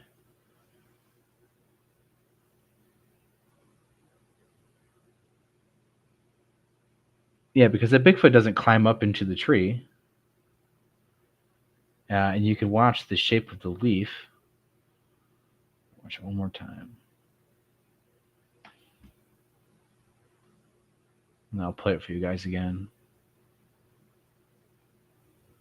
Yeah. I think that's what it is. I'll investigate it and we'll probably put it on to next show. I think that's a leaf because the Bigfoot doesn't run up into the tree. It's still right there. Yeah. I wonder if they noticed that, or if, like, at the time, you know. Well, they see movement and stuff, and it does look like a Bigfoot, upright and moving and stuff. But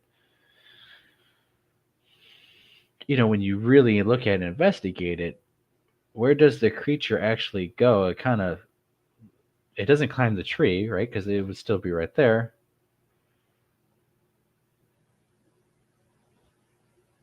Yeah, to me, it looks like a leaf as the camera guy is moving and stuff, getting different angles. The leaf moves.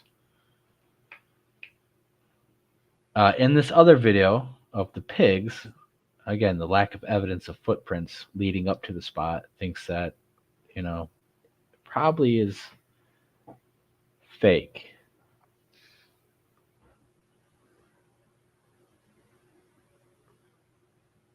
Because if it was like in the middle of the woods and with one or two tracks, and there's leaf and sticks and stuff that makes it hard to leave a footprint. Okay, that's something. But when you're in the middle of in the mud hole, and there's no way you can't leave a track, there's no way you can't. It's just too many red flags in that video. All right, so we have another video that we'll show right here. This one does have sound at the beginning, and then we'll talk right after.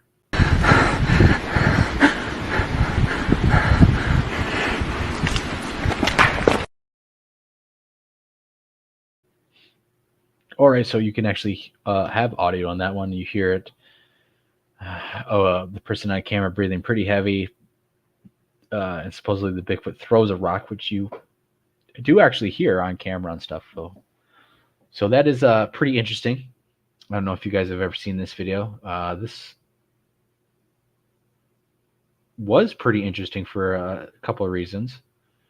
Mainly this one right here. As I slow it down, you can see the movement of the arm.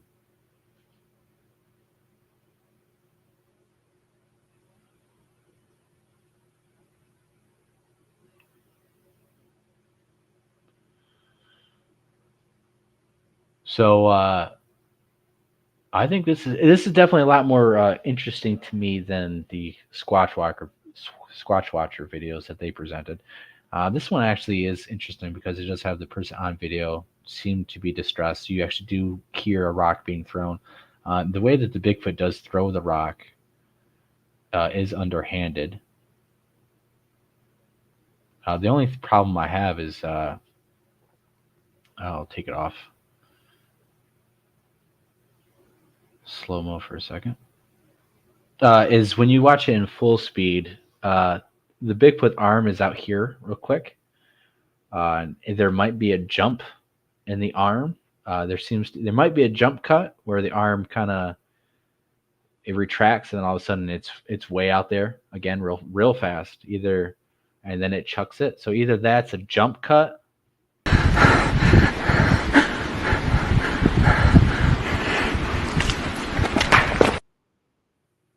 So you can see it right about here when the arm extends first and then it snaps out. So I've looked at this several times, and at first I thought it might have been a jump cut, but it actually might be a actual Bigfoot throwing that rock at full speed, which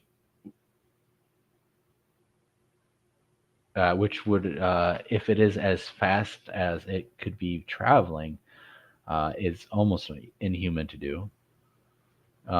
Slow mo isn't showing it as well as I was hoping, but so the arm is out there already. The arm goes in, and then it comes out pretty fast. That slow mo's not. It's not. She does sound pretty frightened. And to throw like that, to throw underhanded like that with enough precision and power is pretty difficult, actually. Most humans actually can't even throw like that. You go try throwing underhanded, and not underhanded like a softball pitch, like outstretched already and kind of kinked and snap it with the wrist type of a throw. It doesn't throw like a softball player, especially when you see like the females where they go all the way around and throw underhanded like that to generate power like that. Humans typically rotate their arms and stuff, but have this underhand kind of almost like a skipping of a rock motion type of throw.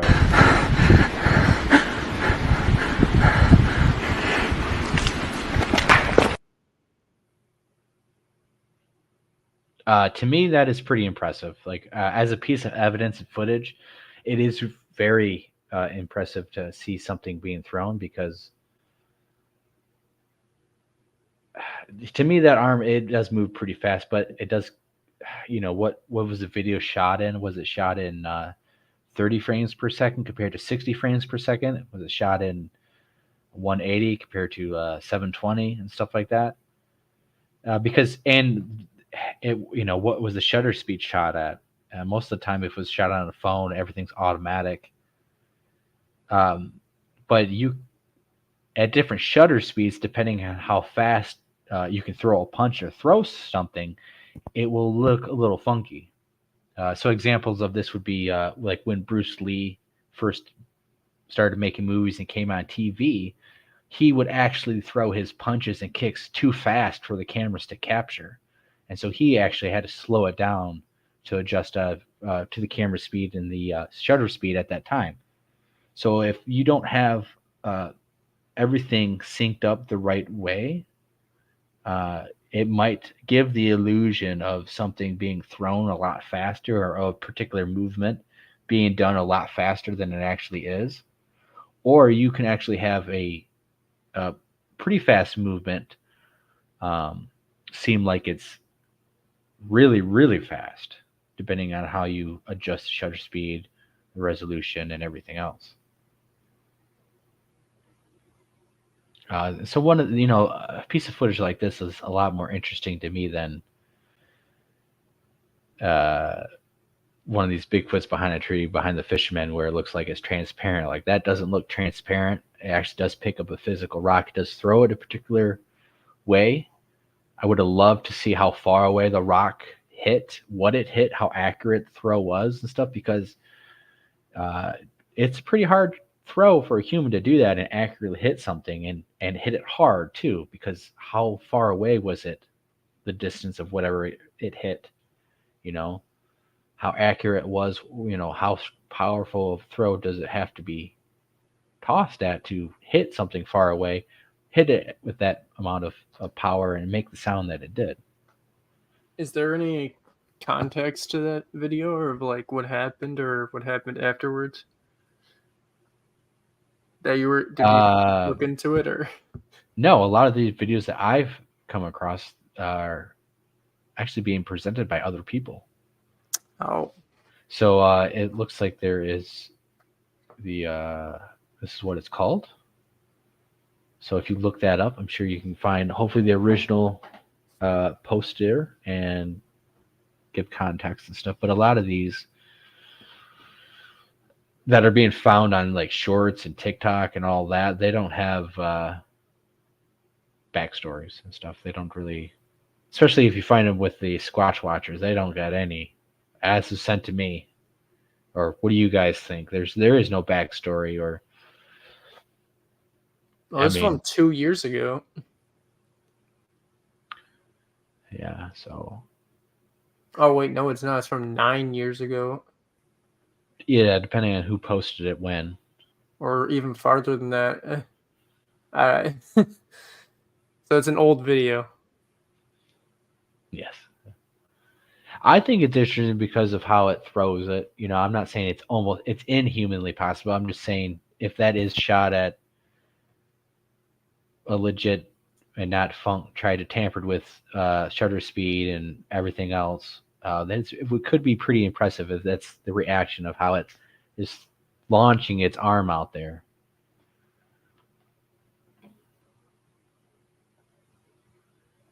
Because physically, Sasquatches are able to do things that is beyond human, which would be physical strength. I believe physical speed too, reaction time, being able to launch an arm and grab something. You know, probably can happen pretty fast, especially if they want to. You know, I don't know how many of you guys are actually fighters or punch or practice like boxing and stuff, but there's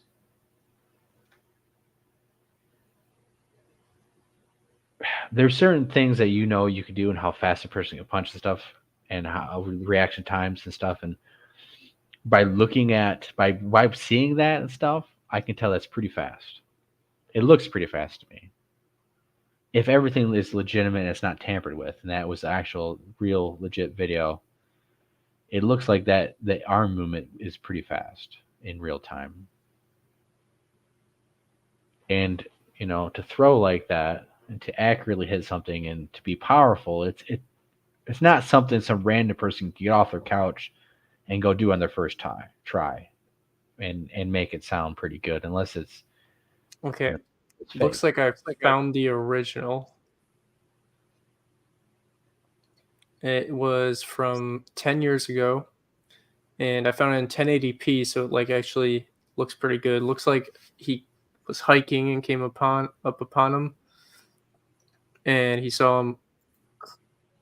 Hold on. So there's even more. He saw it walking through the woods. I think when he came up on him, and Do then you see it walking through the woods? like when it first like pops into the frame, it's coming out of the woods, and I think it stands up and he's like starts freaking out, and then it throws a rock is what it looks like, and then the video cuts because he starts running. And you know what? So that actually is even more important because the video actually has sound and stuff. So depending on how he is acting and what he sounds like, because unless you're a really good A-list actor, it is kind of hard to fake your instincts. Like when real stuff starts going on, your body starts doing stuff that you can't help.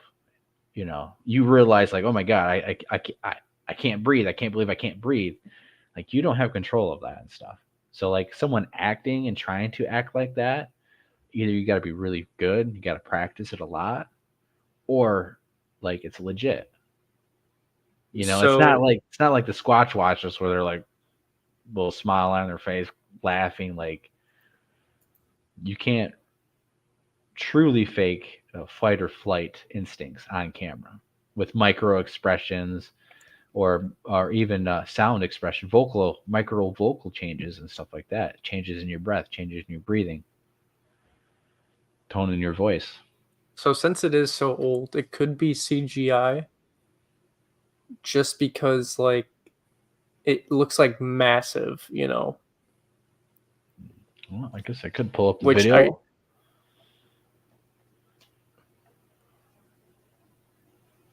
I don't know. It could be real though, because it looks like he's behind a fence when he throws the rock, so maybe it hits the fence because you do hear like a wood on a rock noise when the rock. I honestly don't recall ever seeing that video. I can send it to you. Yeah, send it to me real quick. Through Facebook. And so this is wherever. Okay. If you can send, it don't matter. Just send whatever. Okay.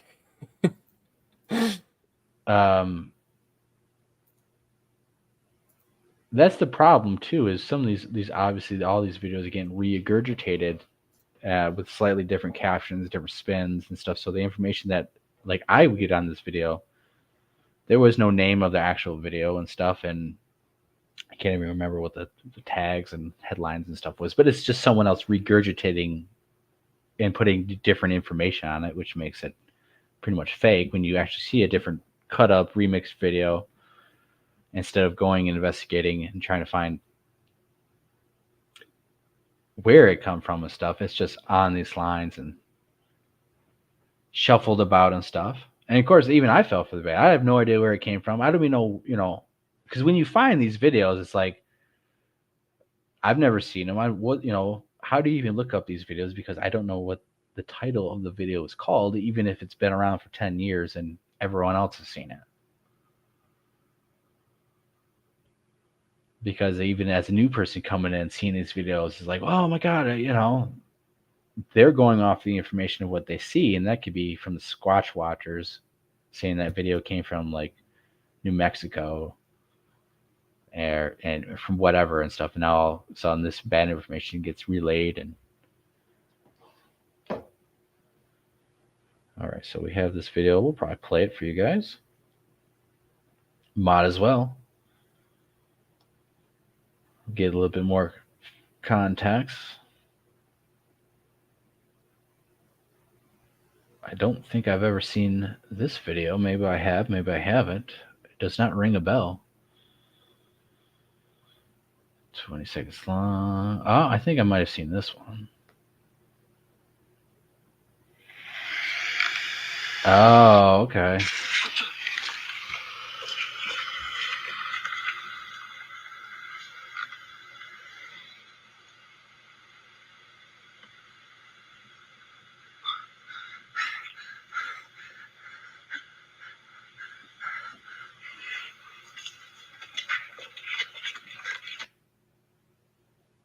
I've never seen that full clip of that video.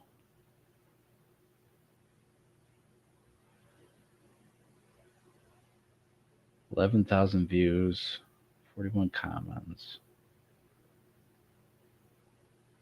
And that is the only video on his channel. 41 subscribers.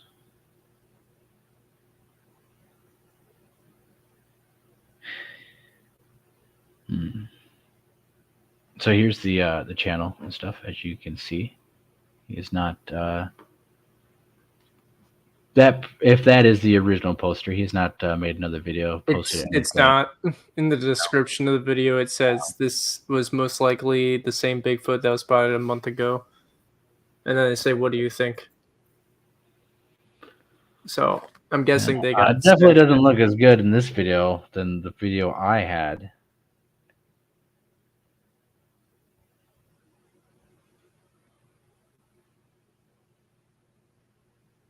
Yeah, there was another video from the Provo Canyon that I did find. If you want to play that one, Sure, you can send it to me.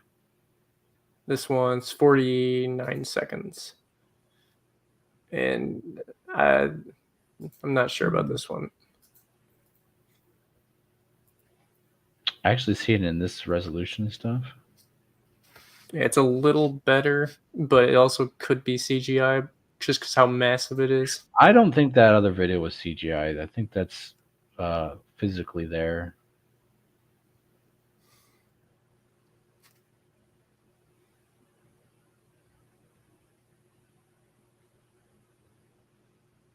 Okay. I think this is in.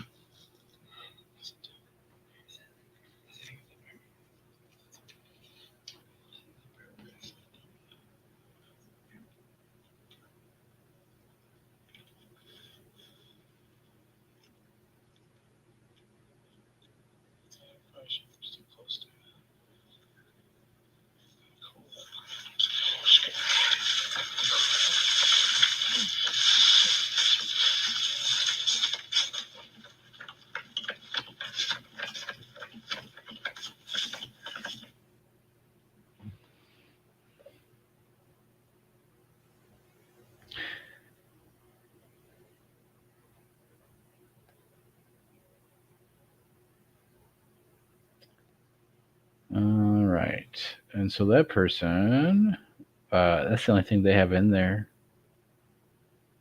It looks It like says there's It says our YouTube channel created to show and share the world with our Bigfoot sighting in Provo Canyon, October 29th, 2012. was And 7.6 million. Yep. And that's the only thing that they posted on their channel, which honestly is pretty interesting. And they only have, so they got 1.5 million views on that one for 11 years now. And yet they don't have, they only have 1,000 subscribers, 4 videos. Is there any more information that these guys actually ever came out and said that they hoaxed it or not? Because it is a long time to not come out and say you faked it or we got you or anything like that. And it does actually, it's a toss up. You know, it kind of seems legit that they make a channel and that's the only thing they do. And then they don't try to do like what the Squatch Watchers do, try to promote a bunch of shit and make more videos, or there's no laughing, there's no giggling and stuff. And the more people that you have acting, the harder it is to get them to all act right on camera, right? Because sometimes you see a lot of these videos with the giggling, smiling, laughing. So I don't know. Honestly, I've seen that other video kind of changed my mind a little bit. It might be a dude in a suit, because that video does look like the whatever is going on. It doesn't see. I don't see that fast pop, which would mean that the video that I seen it off of, something got downgraded, something changed to where it's popping at that particular moment. Oh, I see what you're talking about. Yeah. Which is good, because when you even when I make claims on here, I might not be 100% correct. And when people find full-length videos and more pieces of evidence to add, it might change my mind on things. It might change everyone's mind on stuff. And it's good, because it's almost like, especially when people who get into the subject, they start seeing these clips. There's no information on them and stuff. Not everyone knows, oh, there's a beginning to the video. Oh, there's more video clips and stuff. It could be an artifact due to everyone taking it and editing it and putting it on TikTok, and then you're compressing it and re-downloading it and stuff like that.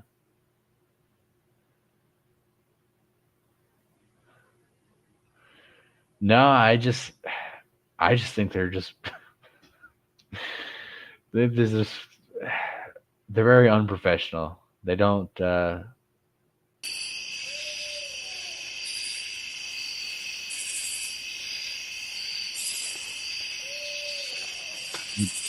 that's not a Bigfoot. It's changing octaves. No, it didn't.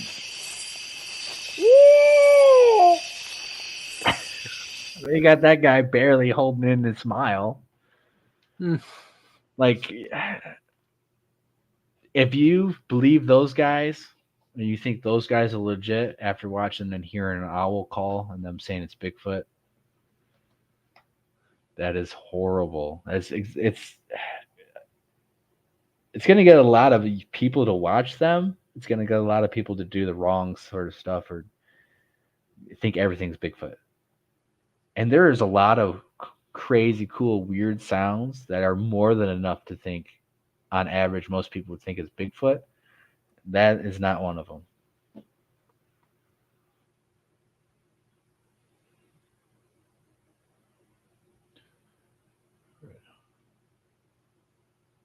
All right, so I had can't believe I don't have those 2 other clips from those guys ready and up, but it's all right. It's all right. I'm not gonna just play them on here really for you guys real quick, since I have them on my phone ready to go.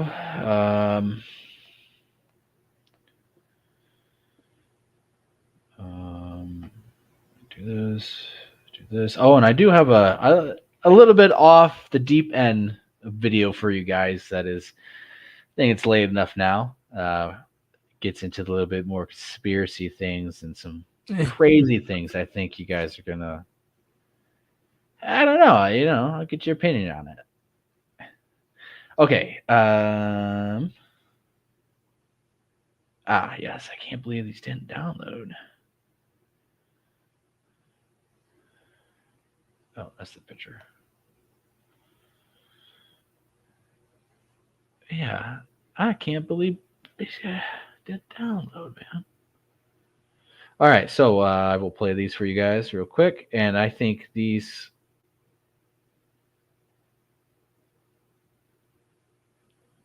All right. All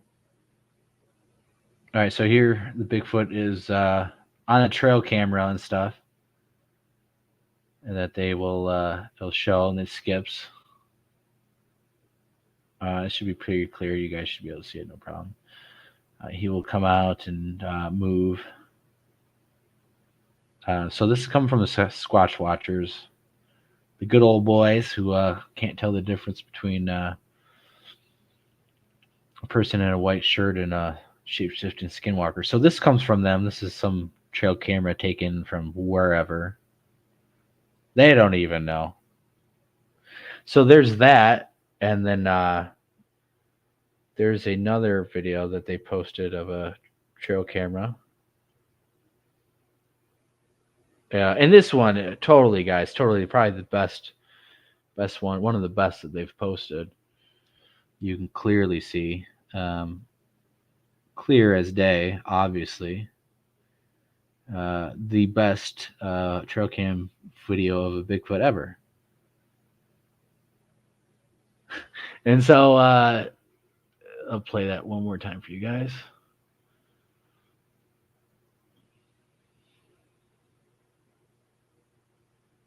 Okay, so I should play a few times now.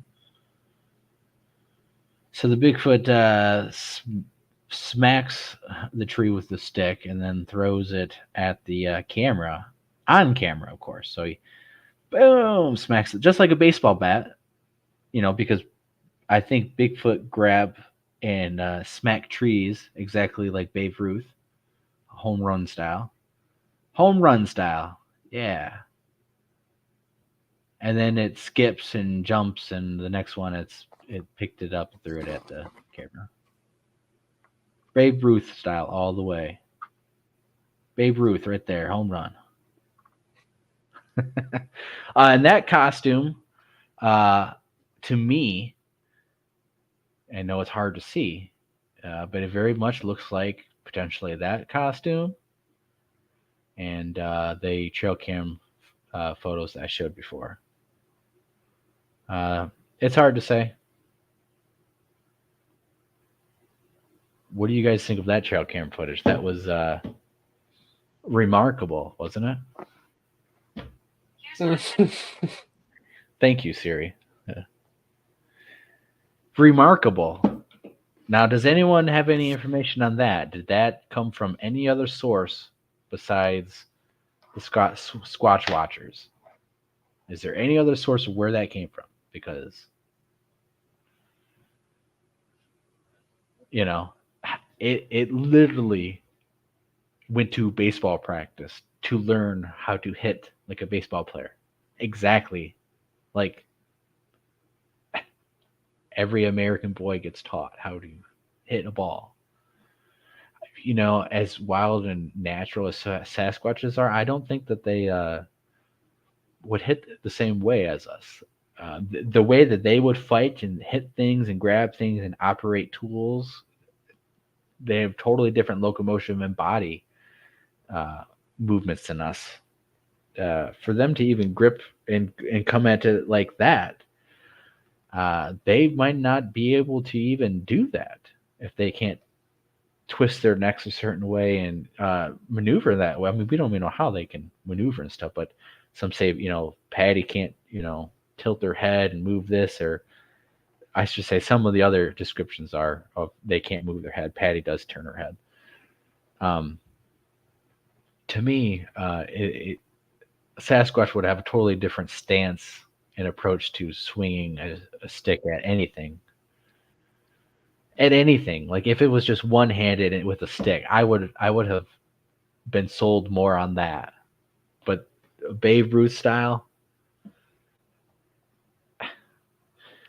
it's like, come on, you're going all this way to fake a video, and then you do the most human stance possible and style of hitting a bat.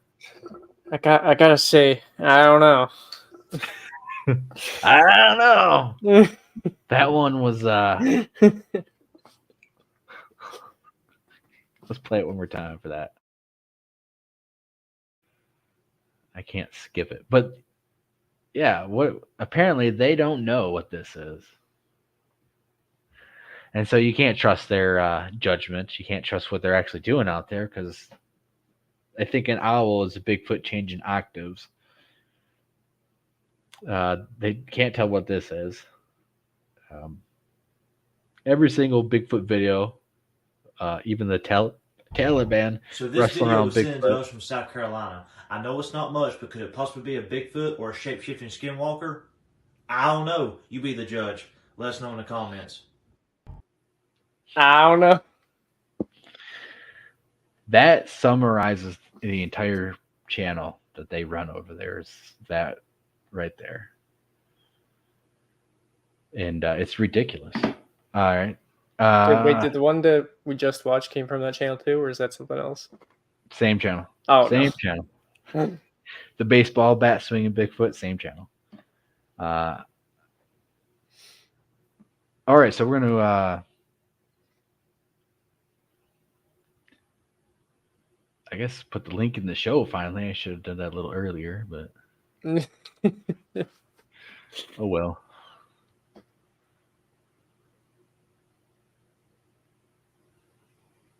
All right, so here's the link to come on the show. We're going to play this other particular video clip that has nothing to do with Bigfoot. This is more on the deep end of the high strangeness, creepiness, and evil things that take place in the world, at least what people say is happening, especially in Hollywood and stuff. So we're going to hear a little clip of one of Hollywood's very own. You might recognize her. I think a lot of people probably would recognize her if they watched the particular show. If not, I will explain after. And then we're going to jump back into Bigfoot stuff with some Bigfoot AI that we're going to dive into. All right. All right, here we go. Drink the Kool-Aid. You don't drink the gold juice. So I was offered the gold juice 3 times in my 20s, my 30s, and What's my 40s. that? Pee? A lot of golden showers in The Burbank. gold juice that I will live forever and I'll have whatever I want. The gold juice. You never offered the gold juice? No, I'm a scumbag comic. What's the gold juice? I don't know, but I didn't drink it and I didn't want it. And Is this in I a... noticed when all the girls, certain girls on Orange changed. Yeah, it's a real thing. It's like a real thing. Like, it's all a real thing. And it's scary because they send, like, people after you and they can, like, kind of moonlight as, like, a friend or, you know, and they're wolf in sheep's clothing. And listen, you can have everything you want, all the fame in the world, all the money. I'm like, what if I just drank it? But then you know what I mean? Like, what if and I don't know what it is. If it's a metaphor for the gold juice, like, you feel what I'm saying? Mostly. And if there's a tincture that makes you younger, I better... So is this like the Gold juice. what's the word? Never heard of that I know one what before. it is. Real quick though, before for those of you who don't know who that actress is, she played in a show called Orange is the New Black, which is a bunch of female convicts in prison and stuff. It was a very popular show when it came out, very popular with girlfriends. I've actually seen a few episodes of it, unfortunately. But at the same time, yeah, she's talking about being offered the gold juice. It's on the tip of my tongue. I think I know what it is, but I'll say what it is. Young child blood. Yes. That stuff. That would be adrenochrome. Yeah, that's what I'm thinking she's talking about. You know what? I might as well start playing some of these videos. They say it. They're the ones just talk about it. So I'm not quite sure. I don't. Her name is Tareen Manning. Talks about the gold juice, and basically it's off. Honestly, it's a. And she says, "Do you know what I mean?" It's like if you drink the gold juice, you'll get whatever you want in the world. All you do is sell your soul, and you'll get everything you want in the world, like Hollywood says, right? She literally says it on camera. Says the other girls changed when they took it. What else could it mean? Is this So what is little? she like an influencer or something? No, she was. She played a drug addict meth head in the particular show, female prison show, and she turned her life around and then has a very sad ending. So like the character, you remember this character, and then Okay. at the end she's gone, and it's like, okay, that sucks. So I was just kind of surprised that seeing that randomly, it's like, oh, okay, another actor at least admitting to it or pointing it out. Whether or not people want to believe it or not, I don't give a shit because I see it and the people say it on their own. So it doesn't matter what anyone else believes. There is more than enough evidence to show weird things going on in this world that just doesn't seem right. So we actually do have another video that I'll show right now. This might get me in trouble and stuff, playing these videos and playing these audios and stuff more than anything else. YouTube does not like this sort of content being shown and explored, but it's okay. So this is actually a movie that what is this movie called? Johnny Depp played in it. It is Fast and Loose Times or something, Las Vegas or. What is this shit? That stuff makes pure mescaline seem like ginger beer, man. Adrenochrome. Adrenochrome? I don't know. Where'd you get this? What kind of monster clan have you hooked up with this time? Satanism freak. I think there's only one source for this stuff. The adrenaline gland from a living human body. I know. The guy didn't have any cash to pay me. They nailed this guy for. I don't know if you guys can hear the audio or not. Yeah, kind of fucked up. Why should I fuck with children? He said they're too small. So that is actually a one small clip. This is a tiny clip in an entire movie, and that gets mentioned nonchalantly. All right, so this was I can't remember the movie. It's based off the life of what was his name? He was a crazy guy. Thompson. What was his name? Thomas. Anyways, it's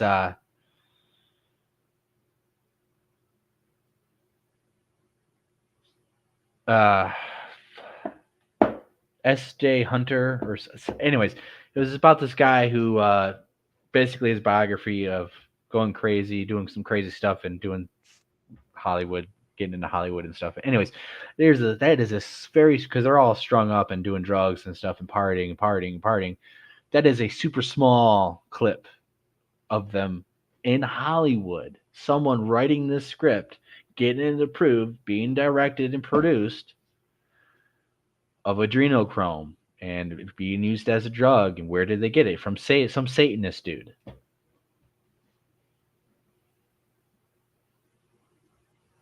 And then you do hear a lot of, it comes, and it's like this. It's pretty much like this. It is the same evil that is always tormenting the world, and it's the same darkness that Christ, the light of the world, is fighting against. It's the same evil cultists from way back when telling you to sacrifice your kids, sacrifice for the blood and all this and all this. It's the same damn thing. Yeah, Hunter Thompson. That was the guy's name. That is the guy who Johnny Depp is playing in that movie, bald-headed guy.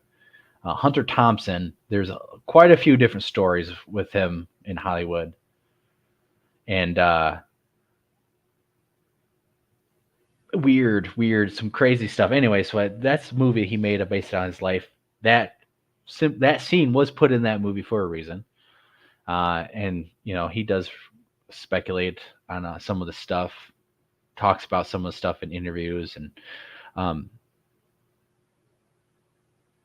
all you have to do is go to Google. And type in celebrity all-seeing eye worship, and you'll come up with dozens of photos of them covering up their left eye. Different photographers, different photographers, different, all doing the same shots. Oh, yeah. Here, what would be totally different and new and awesome? Just cover up your eyeball, because it hasn't been done by all these dozens of other actors that you can clearly see when you... Let's do it right now on Google. It's not that hard. We're getting into this because I think more and more the world is seeing this sort of stuff, whether or not they want to accept it or not. It is being pushed into your face. It doesn't matter what you think, because you can see it, and the only option you have is to either believe it or ignore it, deny it.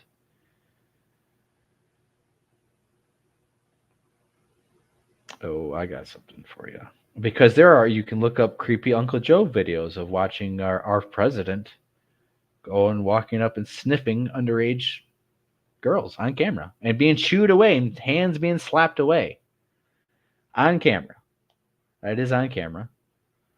There's a bunch of other things actually on camera that some of these politicians and stuff do, like this.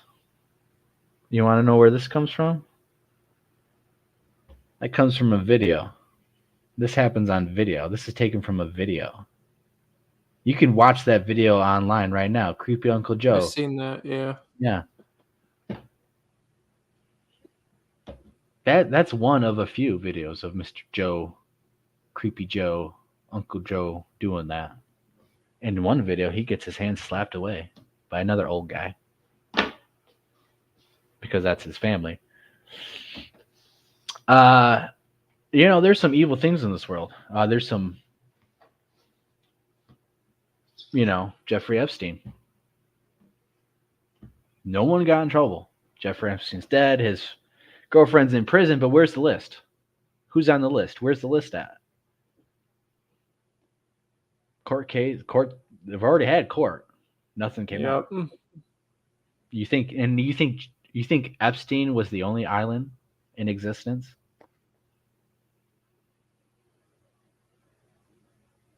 What happened to all the kids in Hawaii when this last firestorm happened and all that? Where's all those kids at? You hear about that? No. I have no idea There's a bunch of kids. There's a bunch of kids missing. The Maui fires, the Hawaiian fires. There's a bunch of kids missing. There's a lot of stuff out there people don't want to get into, believe, or think is too out there. But hey, this is... You go watch this video right now. You go watch him as he does this, and go watch your reaction. And that's only one of a few. And then you got even older videos of him doing some weird stuff. But that's just one of dozens of different videos on dozens of different politicians, or even actors, or all these other people. I think I have one more I can show you real quick.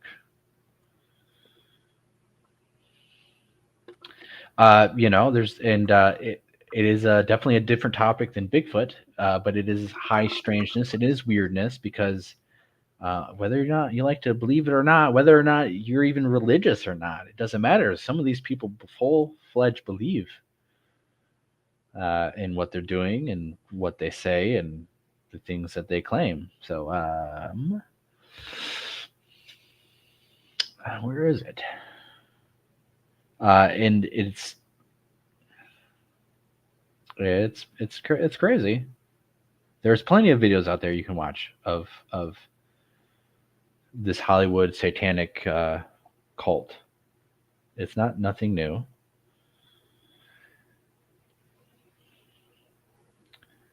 There was this video I have saved. Here's an awesome thing that a lot of you guys probably have no idea, never would have thought about. And this has already been a show. Shout out to you can't see it that well. It is What the Frick live podcast, and this is from my good friend on Facebook, Emily Men's House. She is the host of this show, What the Frick podcast. Oh, what the fuck? Rumble. So Sorry. this is. I just What? I looked up Joe Biden. And one of the videos that came up was him and his granddaughter going to vote together, and he kisses her. Kissing on her, yeah. There's some sick stuff. This is some, yeah. Okay, so get this. This is all right. So this is Megan Walsh. Okay, this is the Megan Walsh, sister of Adam Walsh and daughter of John Walsh, the guy who was on America's Most Wanted. You might be a little bit younger, but back in the day there was America's Most Wanted, and John Walsh would come on the show and talk about the criminals that the FBI were looking for, the top 10, and talk about some of this grisly stuff. He had a son who was kidnapped in a store. Very tragic story and stuff, and he basically got involved in all this and became in many people's eyes, a hero, a person of justice and stuff. But in his daughter's eyes, in Megan's eyes, his own daughter, she has come forward to share her distressing ordeal involving her family, CPS, which resulted in her termination of her rights as a mother. There have been speculations surrounding John Walsh's connection with human trafficking. John Walsh gained notoriety in the 1981 abduction and murder of his son, Adam Walsh, which propelled him into the realm of missing and exploited kids. In the aftermath of these events, John found himself involved with CPS, and unfortunately, Megan experienced a situation with their children were taken away from her, with CPS asserting that she was mentally unstable. It's worth noting that the abusers often use the term crazy to undermine their victims' credibility. In Megan's case, it seemed to have taken a similar pattern. Before Adam went missing, what was John's occupation? Where was he, and where is he currently? Additionally, who is he associated with? Megan, his daughter, has decided to speak out and share information to end her silence and shed light on the true nature of her father. In our perspective, John Walsh is not a victim, but a manipulator and skillfully concealing himself in plain view. So you can watch that interview on What the Frick podcast on Rumble with Megan Walsh, John Walsh's own daughter, and her perspective on the man and the dealings with CPS, trial trafficking, and all of that. Which, when I found her, I haven't seen all of it. I've seen a little bit of it, not enough to be able to comment and give you guys any good information. But I used to watch that show as a kid, and of course, growing up and stuff, and you do hear stories. You go look up right now how many kids are lost in CPS services or in the foster care system. How many kids are abused in the foster care system? The numbers are shocking. CPS is not very helpful. In fact, they lose a lot of kids. In fact, they put those kids with abusers and stuff. And the whole human trafficking and politicians, and they get money for stealing kids, and it is all connected. Whether you want to believe it or not, it is. And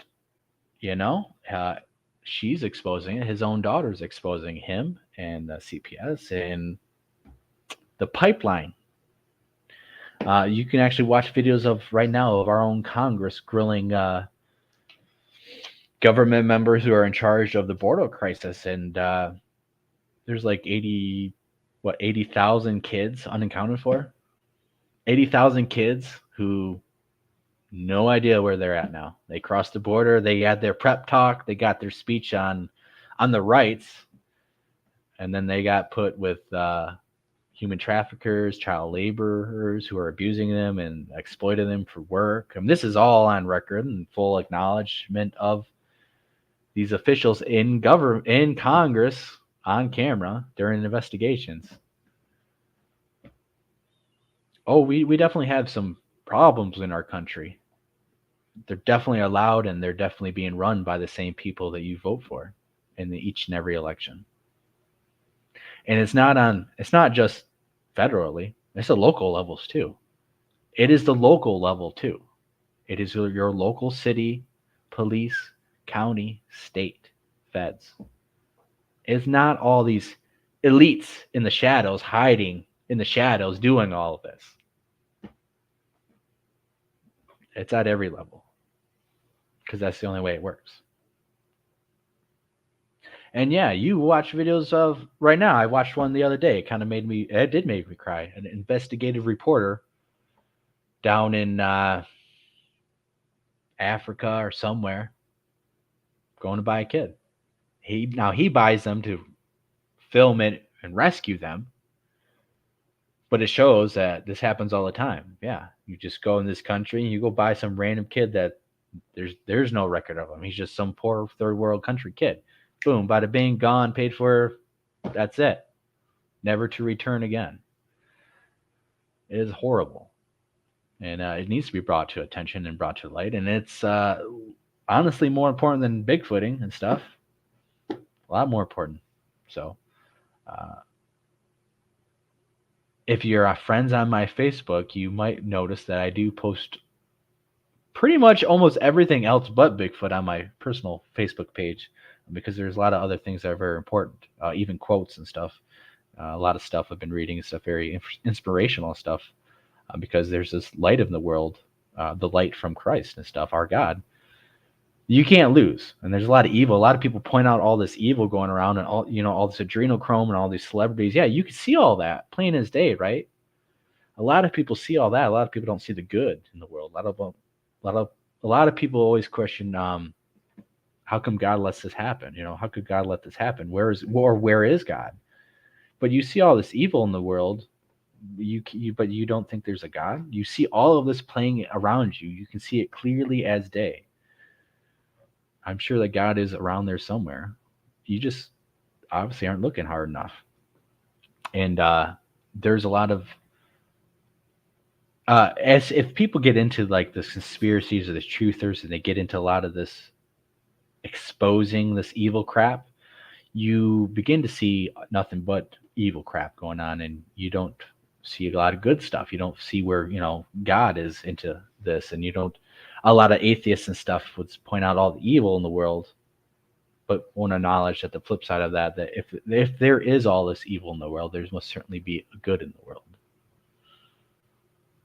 Just because what you see on TV is mostly war and chaos and crap doesn't mean that's actually how the world really is. That's more or less the perception of what you're seeing on TV. And you know what? There are spirits in the world. There are evil things in the world. There are good things in the world. And there are spirits and evil things that influence people and make them do stupid things. And maybe even possess them to do things that they wouldn't normally do. And then they don't understand why they did it. They were just so angry. They did everything on... they just did everything on autopilot. And I do think there are, and I have had experiences with people, very extremely strange, weird, creepy experiences with people that I can't easily explain as being normal. But I would say that there's this almost type of spirit about about these certain people, or even like narcissist type of behaviors, that it is very creepy, very, very diabolical. It's a little bit harder to explain to even talk about and stuff, but there are certain instances where people have come up to me and it's like that I'm not really talking to that person. I'm talking to something else, because they're relaying information to me or saying things to me that seems very spiritual. It's not normal. Uh, a normal person wouldn't shoot up out of a dead sleep and start talking about basically being possessed and walking through and talking to spirits and stuff. And when you have people who talk to spirits and they get information from spirits, most of the time you're not talking to a relative. You're not talking to your family ghost, right? You are talking to a spirit. It's an evil spirit that has knowledge and stuff that can answer all the questions because it has all this knowledge. You don't need to pay $20 to a psychic to talk to your dead mother. If your dead mother had the ability to talk to you and was allowed to do so, she would. By you paying $20 to a person, that now magically opens the gateway for your relative to be allowed to talk to you. Is that how that works? Or is it a deception, a deceptive spirit who knows all those answers and can give the answers to the lady who you paid $20 to get your reading for? And now, well, she must be legit. How could she know some of this? How could she know the special nickname that my late dead husband told me? And only me and him knew. How could she know it? Well, you paid the $20 back. Now the gate of heaven's opened up, and your dead relative is allowed to talk to you. Aliens want to come down and probe people's butts. Aliens want to come down, and apparently they need to keep dissecting cows because they didn't learn enough for the decades they've been doing it. I mean, there's some alien stories where you start invoking the name of Jesus, the aliens start disappearing, running away in fear. That really doesn't make sense. They're aliens from another planet who have no concept of our religion, nor would they even believe our religion, right? Being the superior race of UFO flying individuals. That doesn't make sense. Like I said, you just look up some of the stories of Hollywood talking about their own ghost stories of the alternate personalities who come out on stage and take control of their bodies. These are on interviews that they're talking about. This is not me trying to convince you.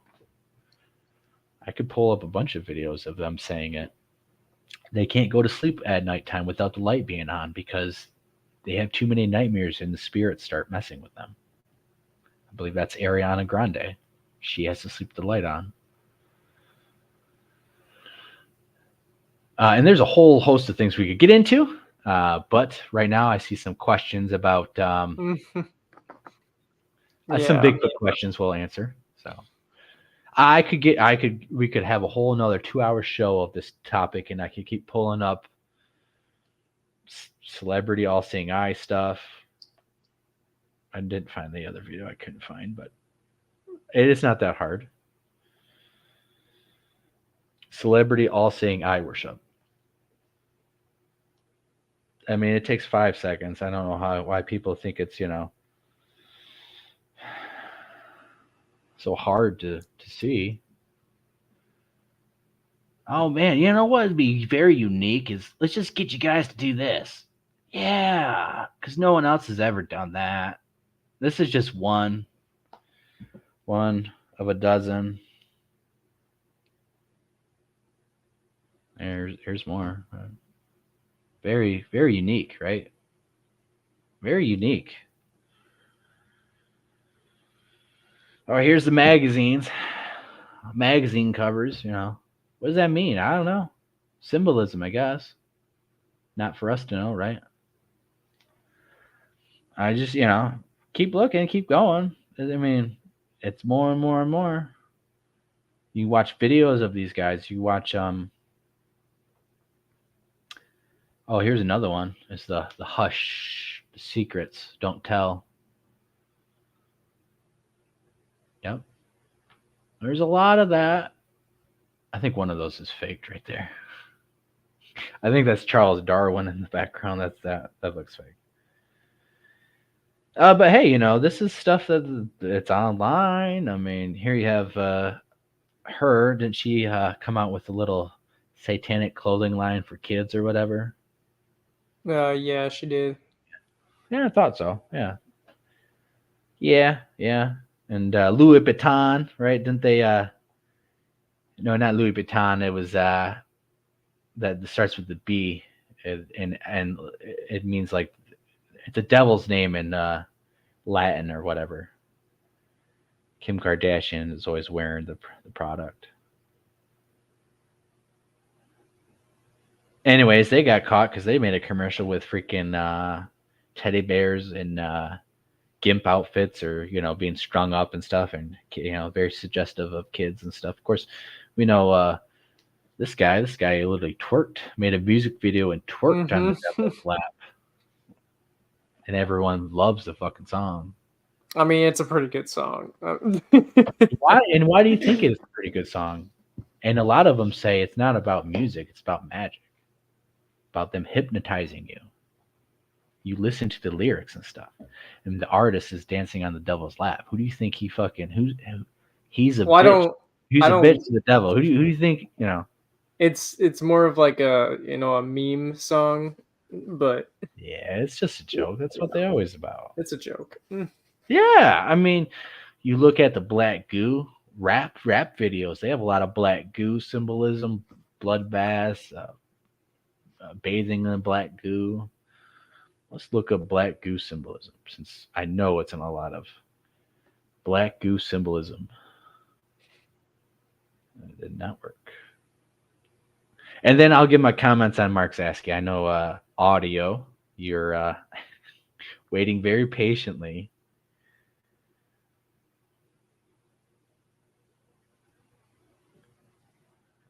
But there's lots of black goo symbolisms. And so the whole reason why these songs, especially rap songs, are made, the theories are, of course, that they are chanting enchantments, trying to hypnotize you. That is not what I wanted. And basically slowly mind control you to do what they want. Basically to sin is what it is. Not even to manipulate, to do crazy stuff like kill other people. It's honestly just to get you to sin more and get away from Christ and take you away from God, and to live in the world of materialistic stuff.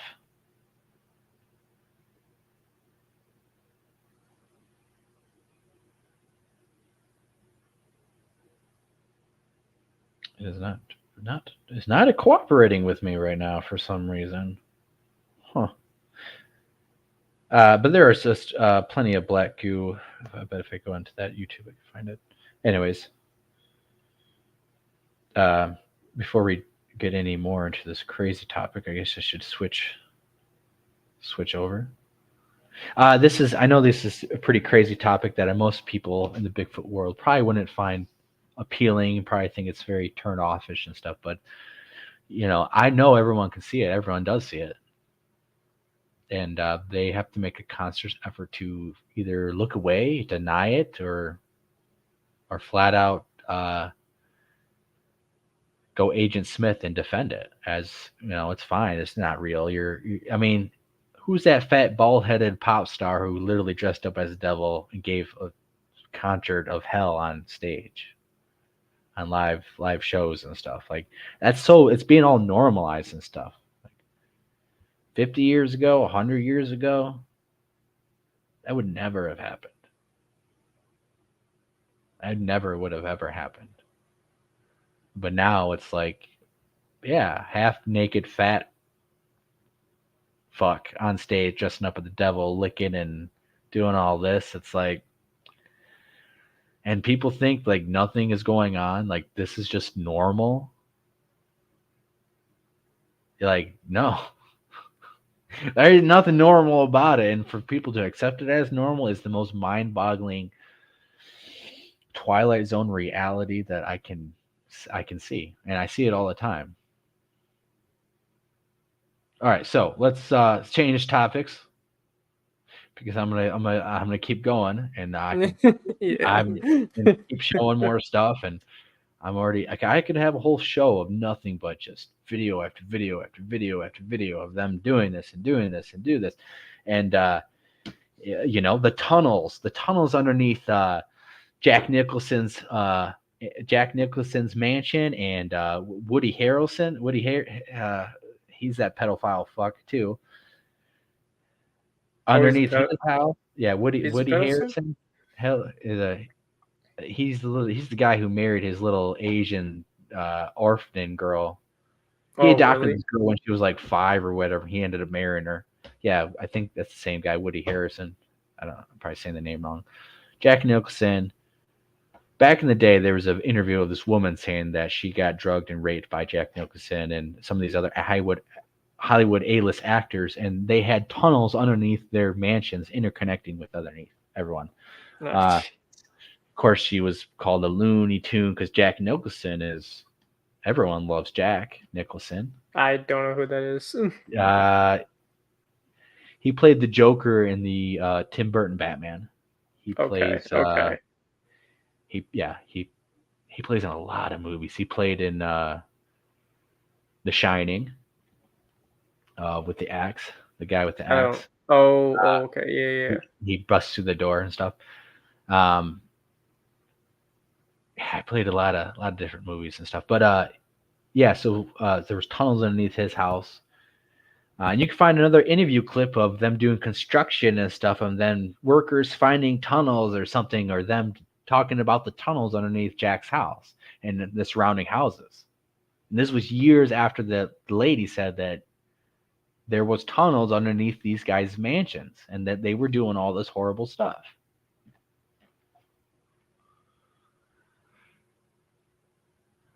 Hunter S. Thompson, one drunken night, who was that bald head guy talking about the adrenochrome in the movie, he went over to Jack Nicholson's mansion one night with his high beams on, blaring pig squeals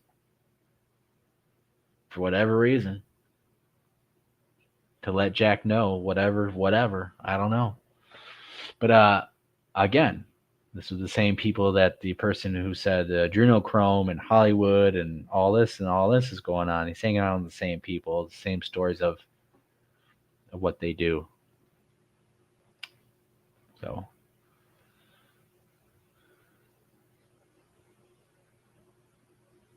I don't know, and there's more and more evidence coming out from it. I mean, it's a lot. You have to make more effort to deny it and turn your cheek from it than to actually accept it. It's real. It's going on.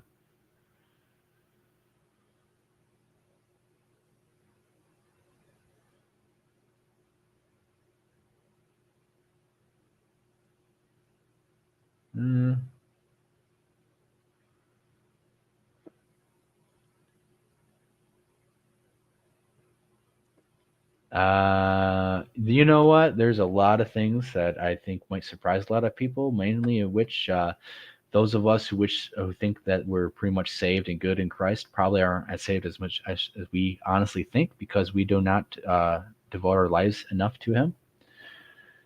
I would have to say, yeah, just because we do not know doesn't mean it's not a responsibility to find out and to know.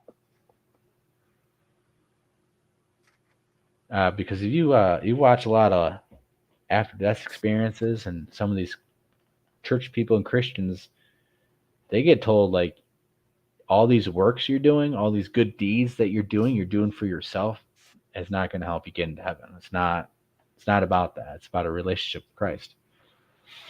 And so, unfortunately, I do think there's going to be a lot of people who, think they're going to heaven and that they're not saved yet. They're not. And it's never about being, you can't ever say, 100% saved from here on out, good to go.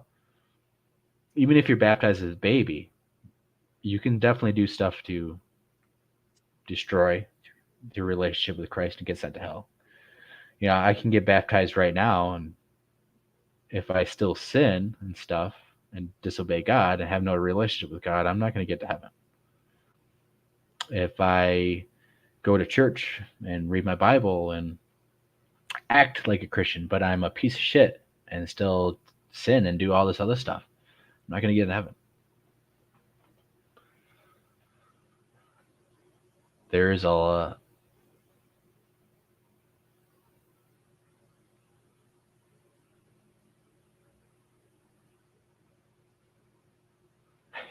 all right. Before you do that, I will question about Mark. Mark Zasky. Yes, being out there in the 168 with Mark and some of the different stuff. I haven't seen his recent videos, but some of the stuff I do know he's doing some legit stuff. Some of the other stuff I can't agree with. The 168 stuff that I know I was a part of, there's definitely some real piece of evidence. I actually have some real piece of evidence that has never been shown, never been seen. Mark has not shown it. That actually does have potential stuff being thrown. I do have some potential audio that I'm finding and stuff. So I cannot agree on everything that he presents as real, as being real. But I do know that some of the stuff that he has shown, I have thought to be, especially in the older stuff, has thought to be pretty legit. Like this one with the, there's a really close-up shot of a Bigfoot in the brush right next to them, 5 feet away, with a pretty good eyeball and iris white, and to me it looks pretty legit. But some of the stuff, just like everyone, I don't agree with what everyone presents as real, as their own evidence and stuff. I don't expect everyone to believe everything I say. But some of the 168 stuff, I do know for a fact there is some amazing piece of evidence, mainly the one that I filmed and captured, that hopefully Mark will find. And he doesn't have to do nothing besides clip it from here and there and show it. It's not like, trying to find it inside trees. Like it's one of those out in the opens. It's, pretty clear. So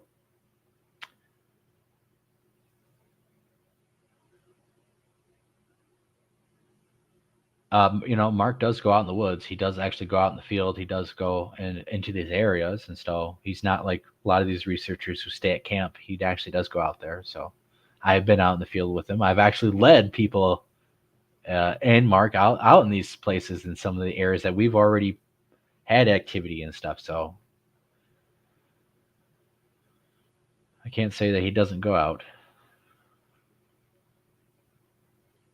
Yes, actually, I do have a piece of evidence right now I can show.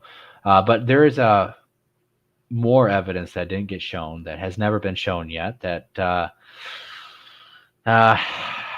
circumstances happen that it's just never came out because it's a 10-second piece of clip that's stuck in a 5.5 hour long footage that no one really wants to go through and look through and find, because it is extremely hard to look through and find, and if you miss it, you'll miss it.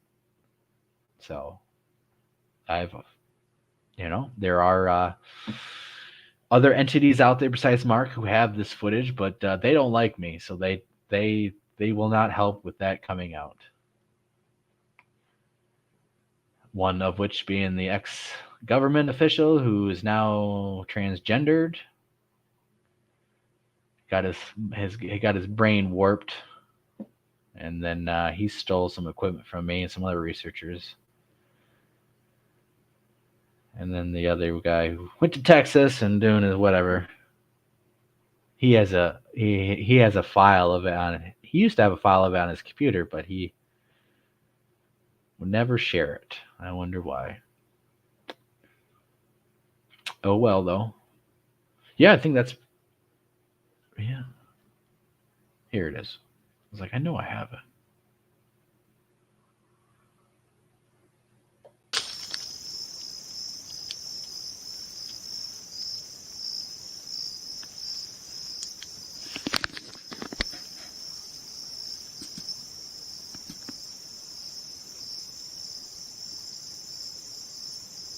So right there, you see the red eye shine, and I'm putting my IR light on it, off of it, trying to see if it can tell that's IR light, and I assume that it did see the IR light.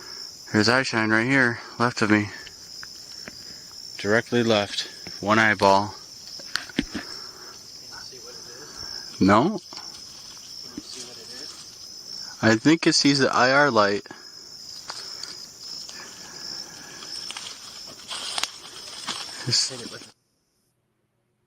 Yeah, the FBI agent was more like the CIA agent. And he, you know, I don't know. All I know is he stole some stuff from me, stole some stuff from some other people in my group. Now he's a woman. I don't know. He got wiped. That's what I think. He got wiped because I've seen some other special forces guys and some very high level government guys who all of a sudden they go transgender too. It's really fucking weird. I don't know how to explain this. One guy was full blown like Delta, like, you know, Ranger, above Rangers and stuff, and he went transgender too, like a manly man and stuff too, because they don't know who they are or something like that. And it's like, that really don't make sense, bro. And you know, he told me a bunch of stuff. You know, I don't know if it's real or not because now he's a woman. So, but he definitely did show me the and showed the crew who went to Florida the retired CIA badge and retired government credentials. But you don't really have a retirement when you're in there. So, in the stories he said that he did work on, I don't know if he actually even did that stuff or what he actually did. Because most of the stuff he couldn't say, but at the same time, he did say that, you know, there are government officials watching the Bigfoot community, and they are trying to put in place members into different groups and stuff to keep watch and monitor things. So he did actually, you know, some people who were on the 1/6 day, he did kind of relay that they might be potential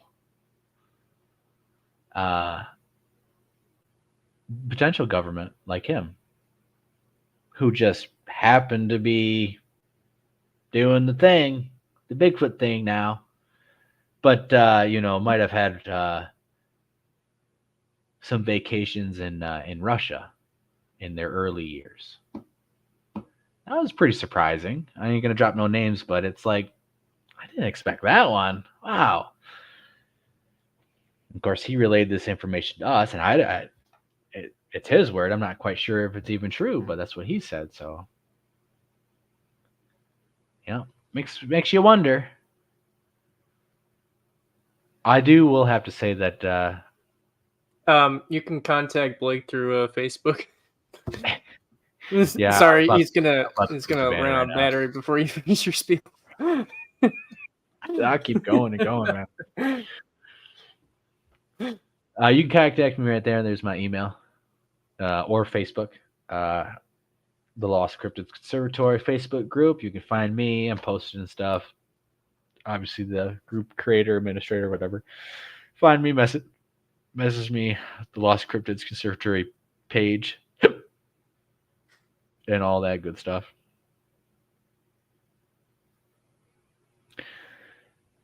Yeah, so there, yeah.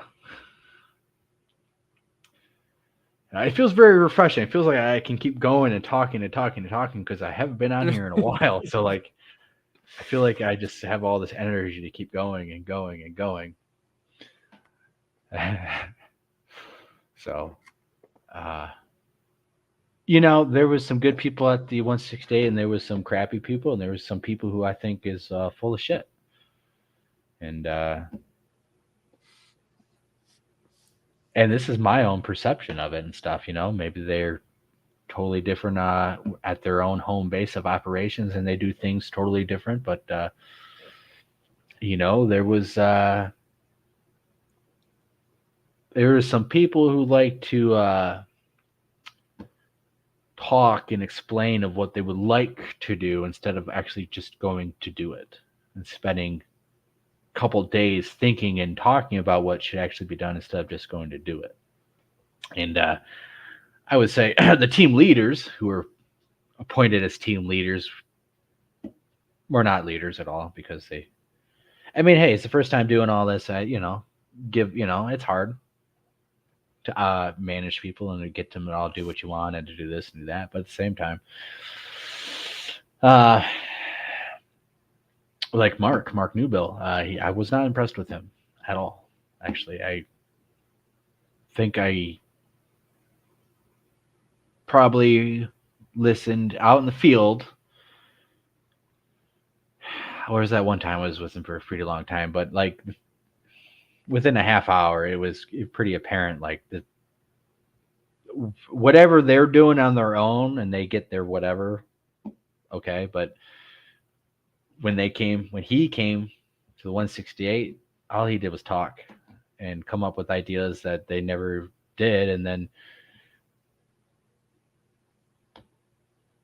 get mad at people because they were going out and calling out people because they were out doing stuff. The only thing I got away from that guy is the only thing that I got away from him at that trip was of all the success and stories that he has of talking about what he does back at home. But he didn't do anything of that nature at the 168. And his idea of setting up a second camp and going around the second camp to throw football around and do the exact same thing. They were just sitting at camp doing nothing. You're just sitting at camp doing nothing here. So you're going to go to the second fake camp with some audio equipment and do the same thing there, hopefully to get interaction and stuff. But it wasn't really much and stuff. And, people are old, people have different physicalities and stuff. But at the same time, it's a once in a lifetime opportunity. I was gone out there bushwhacking, leading people, doing all this stuff. And it's like, it was more true. Some people are treating it as like a camp out vacation spot and stuff. Like, this is work. Like, it was a vacation to Florida instead of like, no, you signed up for a job opportunity where you need to work 8 hours a day minimum each and every day.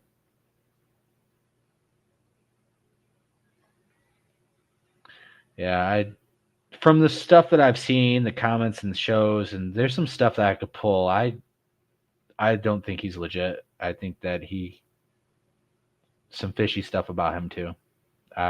There's some fake stuff, him and his partner, where I love quoting this. My plan is, this is my strategy. His co-host. We get this whole big group together, right? Plan it for months, get it all together. These people are expecting me to take them out and do all this stuff. And I wait them all out. Basically, we have dinner, and I keep waiting, and I waiting, and I waiting, and then they all go to sleep, and then I go out and do my own thing. I heard that, and it pisses me off. It still pisses me off because it's like, why the fuck would anyone want to show up and go with you? If you don't even go with them, you just sit at camp until everyone fucking has enough and quits and goes to fucking bed, and then you go out and do your Bigfoot thing. Like, what kind of jackass does that and says that? Like, that's his strategy.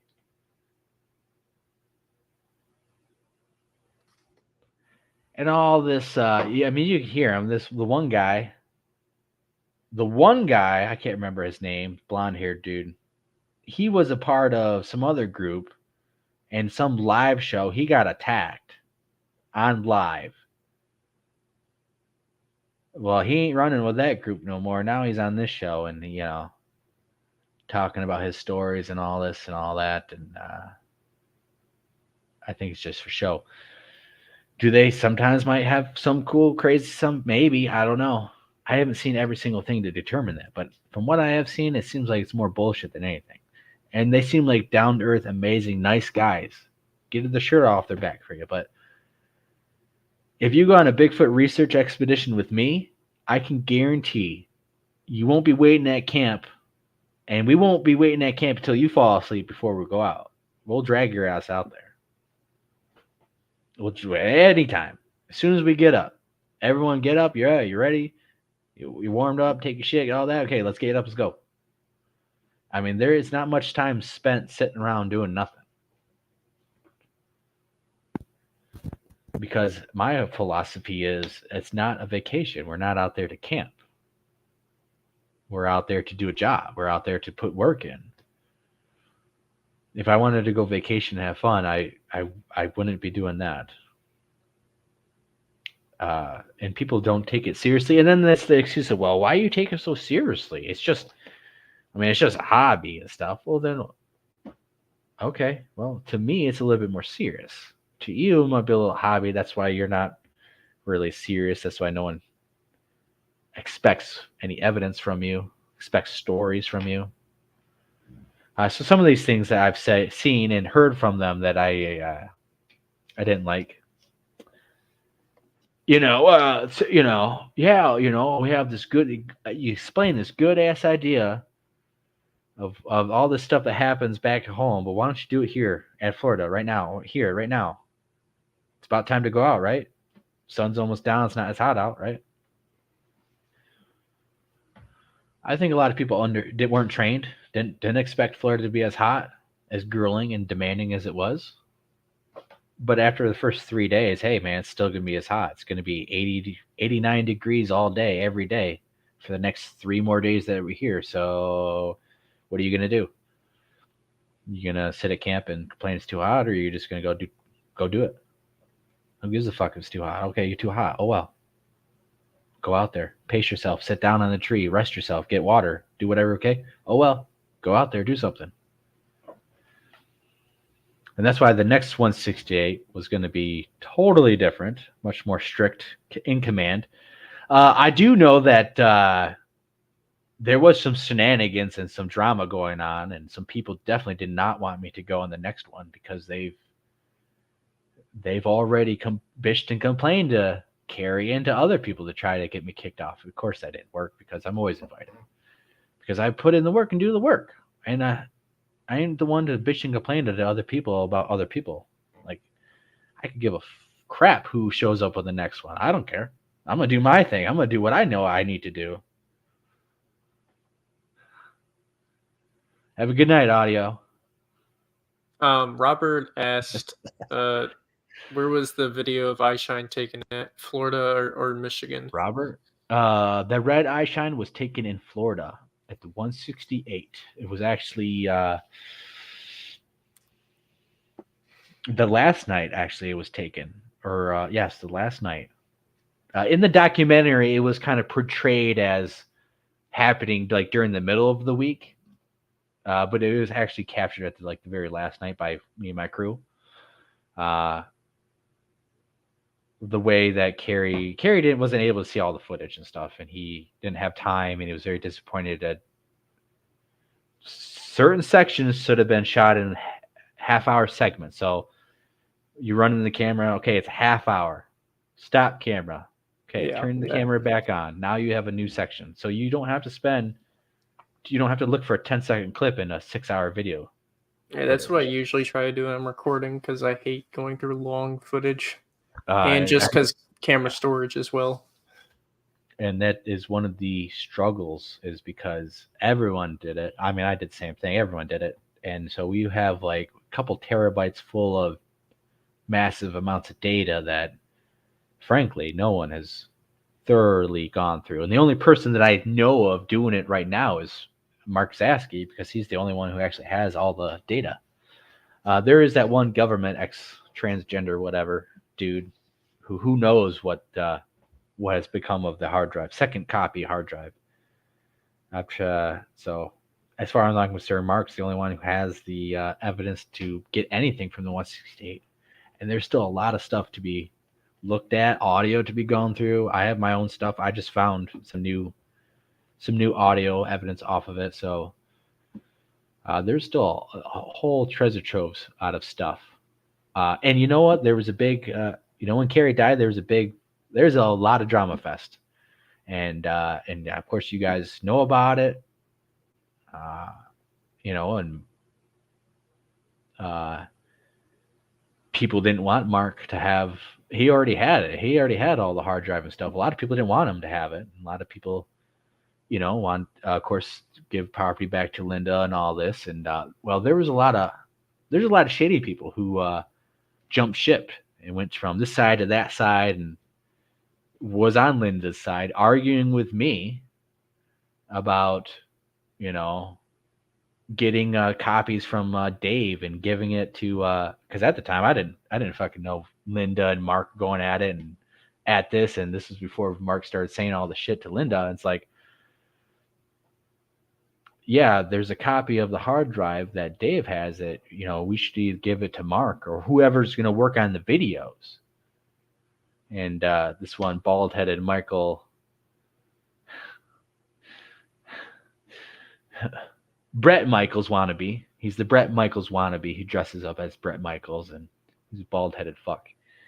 He was at the 168, Jimmy, and he was tearing me a new one, and he, was on, was in the Linda side group, right? Bashing Mark, and, but from my perspective, when Mark was the only one who had the video and still has the video, he jumped ship. And now he's over playing with Mark. On Mark's side, because Mark has all the evidence and Mark has everything that Jimmy wants. But I thought it was kind of funny. But so there was this big old play of, and maybe there still is. I don't know. I didn't get into all that. I got into it with Jimmy a little bit, but I stayed out of it when it came to all that other crazy dramaness, because I'm not really into it and stuff. I want piece of evidence and photographs and videos that I took, that everyone was promised the stuff would come out. I just want the evidence on the videos to come out. I don't give a fuck who shows it. I don't care where it comes from, on what channel. I just want it out to be shown. And so some people didn't like that I was from that stance. Some people didn't like that. And Jimmy went after me pretty hard, slandered me to a bunch of people. And then he jumped ship, abandoned all those people, and now he's doing with Mark. And I warned Mark, hey, you be careful of him, because he already jumped ship once. Even though he's cool with you, he only wants one thing, and that's to be famous and have evidence. And yeah. And I thought he was pretty cool on the 168 too, but after everything, you start hearing rumors of him talking shit to you, and it's like, oh, okay, well, I mean, I thought he was pretty cool. I thought we were friends, but he's just okay. Well, because people talk to other people, and then those people talk and tell people, because loose lips sink ships. Don't matter if you think that's your best friend or not. So yeah, there was some commotion and drama that they didn't want me on the next 168, or some individuals didn't. And now it's just like, okay, whatever. And it's sad because now we have Bigfoot Odyssey isn't even a thing. There's no show. There's none of those people are putting on the shows anymore, or working together. Yeah. And it sucks. I was thinking about watching a Bigfoot Odyssey rerun the other day of Carrie, because he, for some reason, he was like one of the only people who could throw down a big get-together gathering, and a bunch of people would, yeah, let's do it, and actually seem collaborative and coercive enough that like it would actually work. And it did for the most part.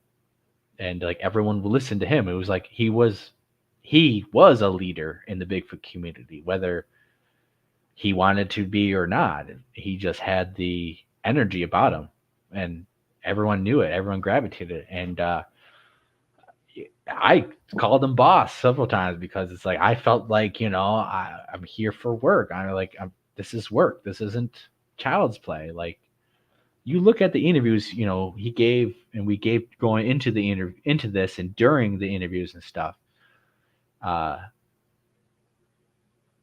It was serious and stuff. And it sucks that he's gone, because I know he could rally around this community and make things happen like no one else could. I have yet to see anyone else really rally up people to get them to go across this country and to go to a Bigfoot camp out for a week and actually try to get things done. So he was definitely just a different caliber of man to be able to do that.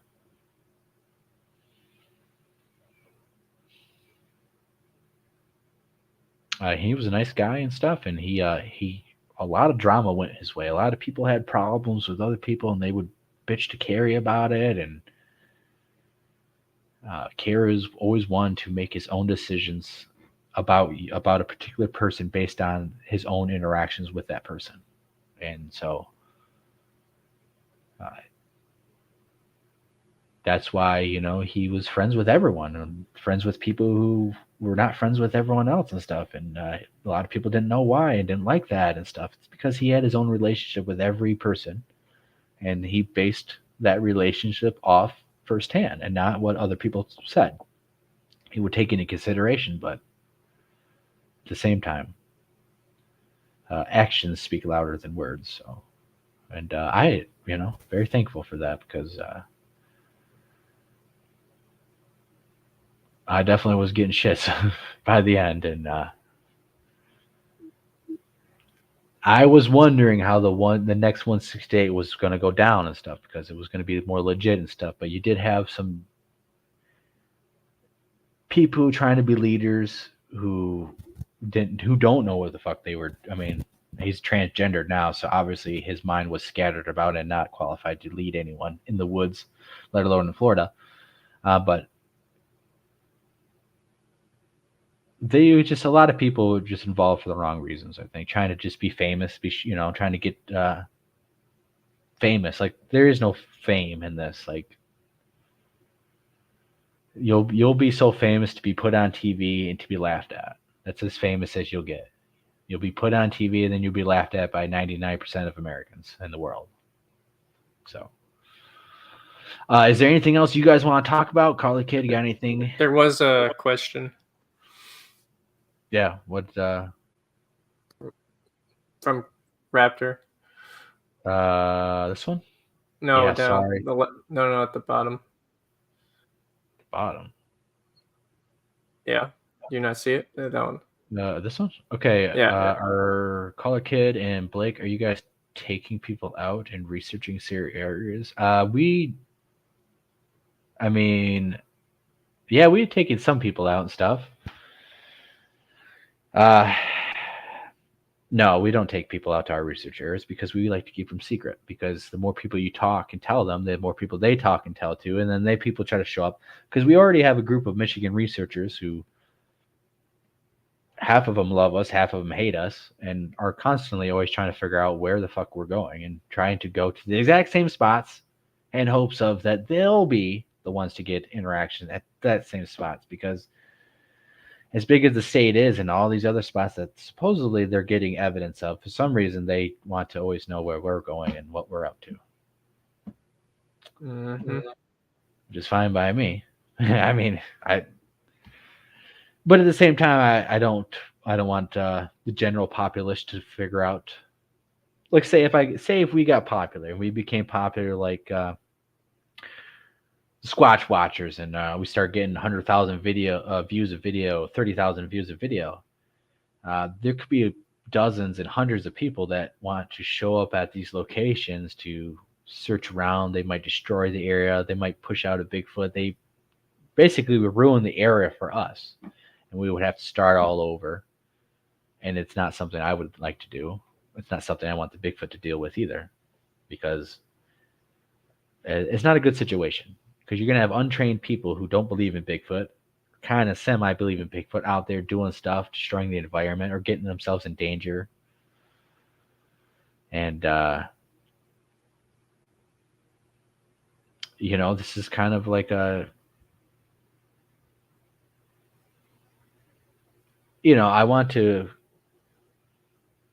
I would love to show the world that Bigfoot is real, but at the same time, I want to make sure that they're protected. I don't want them to go extinct, right? There's a lot more to happen once Bigfoot is discovered than there is right now. Like conservation, so we can study that,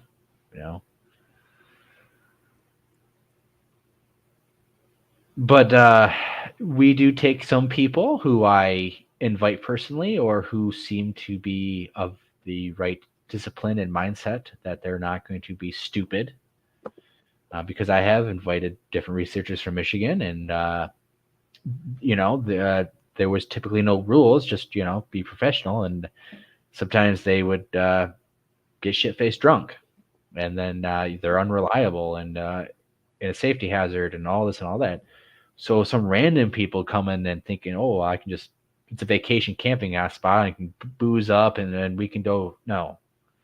So there's a lot of things with random people and stuff that it's not really advisable to take them out. But people who we've vetted and talked to and get to know enough, or other researchers in the community that have integrity, certainly would love to invite them out to Michigan.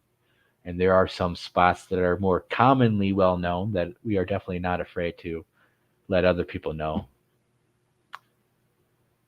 But our super secret spots, no, we don't tell anyone, and we don't want to tell anyone, because there are some spots where I feel are dangerous. Where I have felt like, if someone made the wrong decision and choices in this situation, they might not go home. And so when you have other people in this situation, like when me and James and Tyler and we go out, I can assume that they're going to react a certain way when shit starts hitting the fucking fan, which is they're not going to piss themselves and run a fucking way or do something stupid, point a gun and shoot something. You have some random person with you. You really don't know how they're going to react when shit starts happening, like legitimately starts happening. Now you have a person who's never been out in the woods experiencing this stuff pretty much at all, let alone actively having an encounter. You don't know what they're going to do. You don't know how they're going to act. And then in that, of course, you don't know how the Bigfoot are going to react to that, because I generally know what to expect when a Bigfoot, I think I'm having interaction and stuff. You stay calm and, relatively it seems like a nice, easy ride, right? Even though you're scared to death and you don't know what the fuck's going to happen. If you are craziness and you're chaotic and you're screaming and you're running and you're putting too many variables into an already sketchy situation that you don't need to have that many variables stacked onto each other. So, and if we take people out there, they get hurt, they trip, they sprain an ankle, break their leg, get attacked by a bear or something, the responsibility is on me.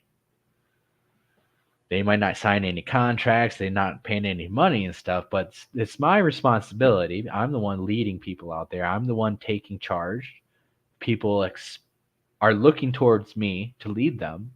It puts a lot of responsibility and stuff as a person, and any person who honestly is in this for the right reasons won't, without good thought, think about taking people out in the woods willy-nilly. I have experienced stuff. I know their stuff is real. I am hesitant to take people out there who I don't trust enough to behave a certain way if shit actually starts happening. Most of the time, nothing will ever happen. But if something does, I want to make sure the person I'm with is, I would assume, act a certain way reasonably in this spectrum that I hope they're going to stay in. Because if they go out of this box, I don't know what's going to happen. If we stay calm and do what I've always done, I can expect this is pretty much what should happen. You start doing some crazy stuff, pointing guns, you start shooting at stuff because you're drunk and you hear stuff. I can't guarantee anything. If you go running away from me after we had something thrown at us and you're hearing growls and hissing, I can't guarantee what's going to happen. If you stay with me and you do what I say and you do what I do, I can pretty much guarantee, based off my experience, we should get out of this okay. I'm obviously here. Hopefully, we'll be getting out of here just fine. So it's not something to take lightly. And any people who are not experienced in the woods at all should not willy-nilly trust an individual who says, yeah, I'll take you out in the woods and we'll go do this no problem at all and stuff, without teaching you and talking with you and explaining some things first. Because either they don't give a crap about you and your safety and your well-being, or they just they don't care. They're too busy focusing on money. If you get paid to do that, it's not a game. To me, it's not a game. I could charge people to make money, and we go out here and 99% of the time there's nothing that's ever going to happen. We'll start seeing deer and skunks and raccoons or whatever, hear owls. But that 1% time that something does actually happen, it's totally, it will be on my responsibility to make sure everything is okay, everyone comes out okay. And you can't control if someone has a fucking heart attack or strokes out or goes into a seizure because they're so scared, pissing themselves, and they can't lower their heart rate after walking 5 miles in and just had a Bigfoot encounter. And that's why I tell people, if you sit on the couch all year long and then you get up and you go on this Bigfoot expeditions, camp out, and you think you're going to walk all these miles, you're going to do this, you're not. You're going to get hurt. You're going to strain your body out and stress it out. You're going to get hurt. You can't expect to sit on the couch all year and then go walk 20 miles like nothing's going to happen. We walk on average minimum 10 miles a day on our Bigfoot campouts and expeditions. 10 miles a minimum. It's between, and that's, different terrains, up and down stuff. It's not perfectly flat street. So, and people get out there and they expect to do all this stuff, but they didn't work out, they didn't train, they didn't prep, they didn't go walking, conditioning their ankles, to be stronger and stuff. They just expect to, I'm just going to get up and just do this and everything's going to be okay. Number one injury is sprains and twists out in the woods. So,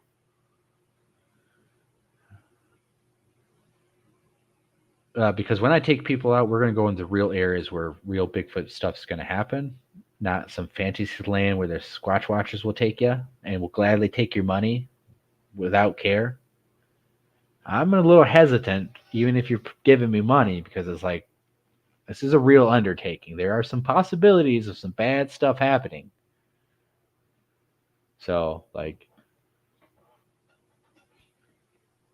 I'd love to have any real researchers with integrity to come up here, because we have some spots. We have some spots with some pretty good chances of stuff happening.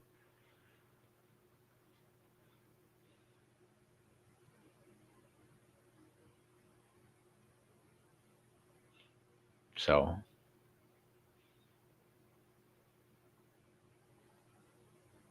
I think, there definitely is Bigfoot in Florida, and the lane between the lakes, from on the map, it looks like they could support Bigfoot and stuff, but I don't think there's all this craziness of Dogman killing all these people down there and stuff. But I do think there is Bigfoot, definitely in Georgia, all the way down to Florida, and are able to access that route. And maybe we'll do this Google Map presentation of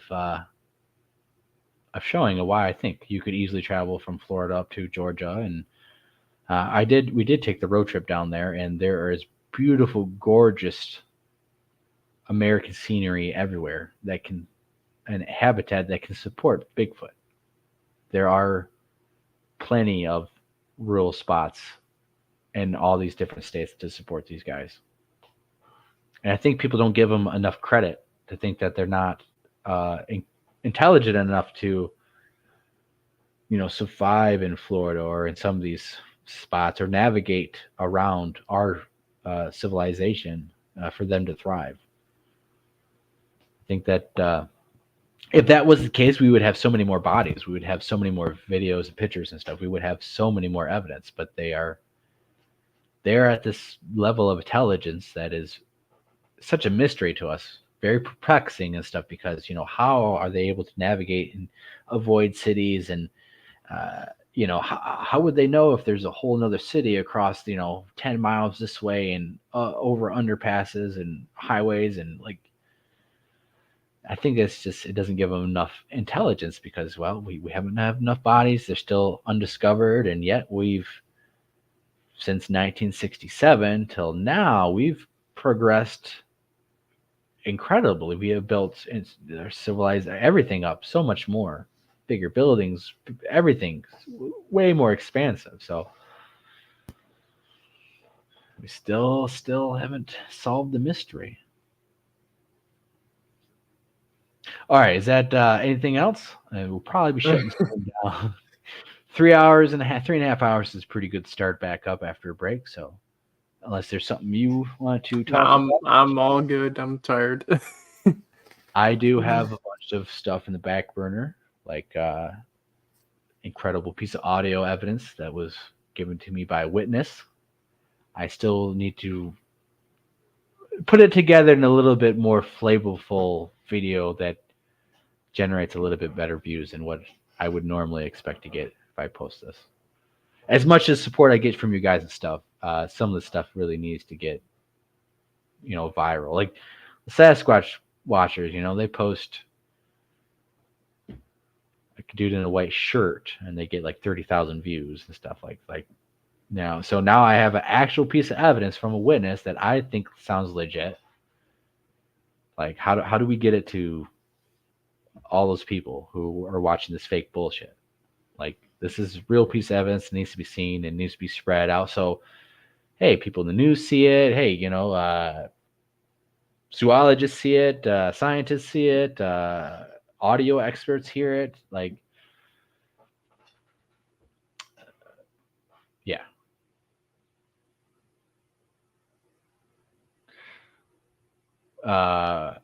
Yeah, so I got a couple different audio pieces of evidence. One, I think I lost the whooshing sound of the stick.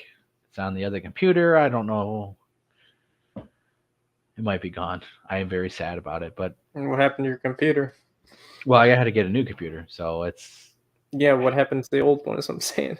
Well, the basically the charging port wasn't working right and stuff, so it wasn't charging and all that. So.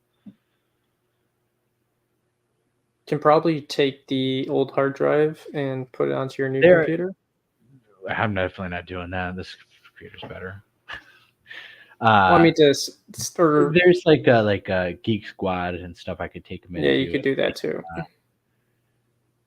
Fix it and do all that. Or if you still have charge, the files are still there. Or if there's still charge on your computer, you can put a USB in there and download everything before it dies. It happens. It happens. I don't ask for donations on here. I don't plug in to fucking donate here. I have a clothing store. I don't ever post it to even make money. So I'm not too worried about that sort of stuff. Honestly, the way things have always worked out for me is in the most unexpected ways. Things just pop up and turn up, and somehow they get on camera and stuff and get lucky. It's not really lucky if you can do it over and over and over again, though. So, but yeah, it'd be a lot easier if I had a couple terabytes worth of hard drive, if I had extra battery banks, even though I have a gazillion of them. Definitely a lot more stuff I could use. My stolen thermal back, that'd be amazing. But the government thought it was better to keep it out of my hands. But yeah. He still has it. He stole stuff from Chad too. Chad's all pissed off about it. Ranting and raving one time. Sad. But it does make me feel special that little old retired government felt the need to join up with us and talk shit about us and then try to steal as much as they can from us. I do find it kind of hilarious. Little old me was so special enough to do that.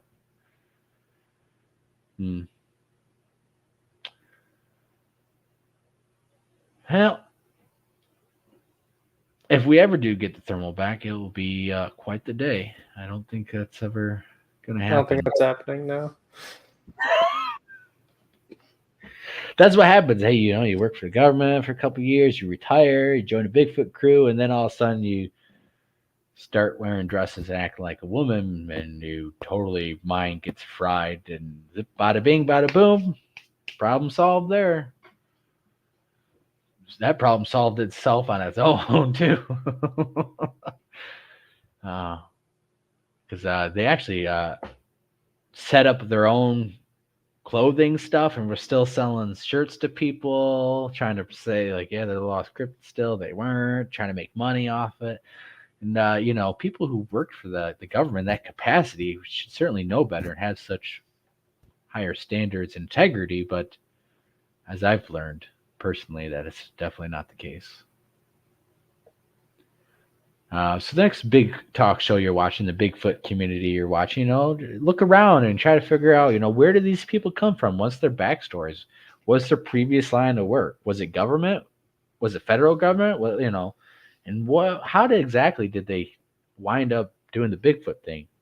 Anyways, just a hobby they just always liked for some reason, or is it a little bit more? Because what was relayed to me, whether it's, I don't know if it's the truth or not, but it seems like there's been quite a bit of members in our community who are two-faced and actually are being ordered into the community and to do what they're doing.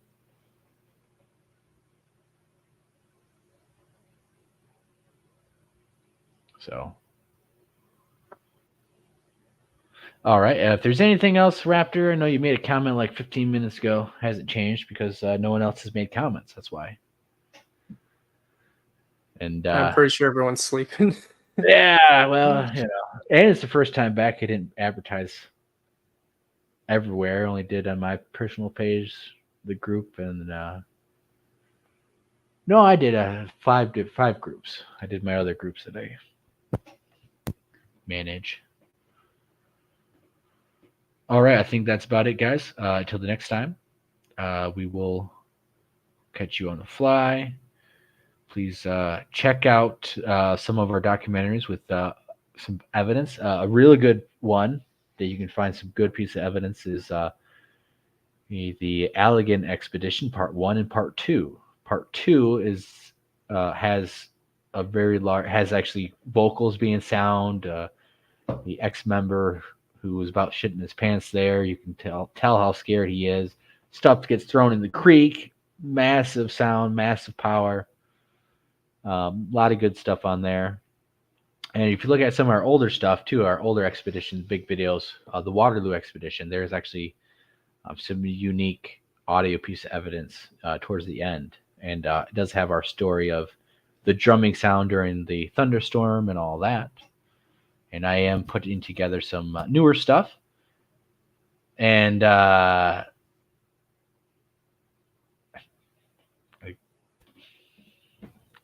distracted me for a second. And then putting some newer stuff together from evidence that we have. Stuff from the conference is ready to be dropped. Should have a little one tomorrow. We're after crazy. I'm definitely going to go on Nikki's show because she's a very nice person and actually is doing a damn good job of what she actually does. And yeah. Sorry if you won't be there because you're blocked and you'll probably miss it or whatever. You just make a new account, a new channel, and just go on there, behave yourself so you can watch it. I have no idea even what the show's about.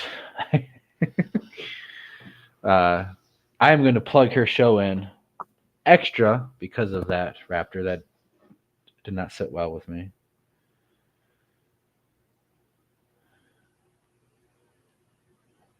because I have watched Nikki for a long time actually now, and I've seen her back when she was on the ECBRO, and she was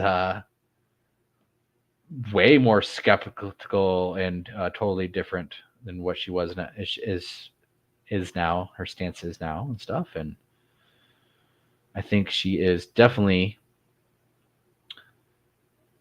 evolved in this subject, and I think it's awesome stuff to watch. And she does put on a pretty good production and show that is knowledgeable and stuff. And she does ask questions because she doesn't know everything and stuff. She gets all right. So, anyways, the show is right here. Who's to blame?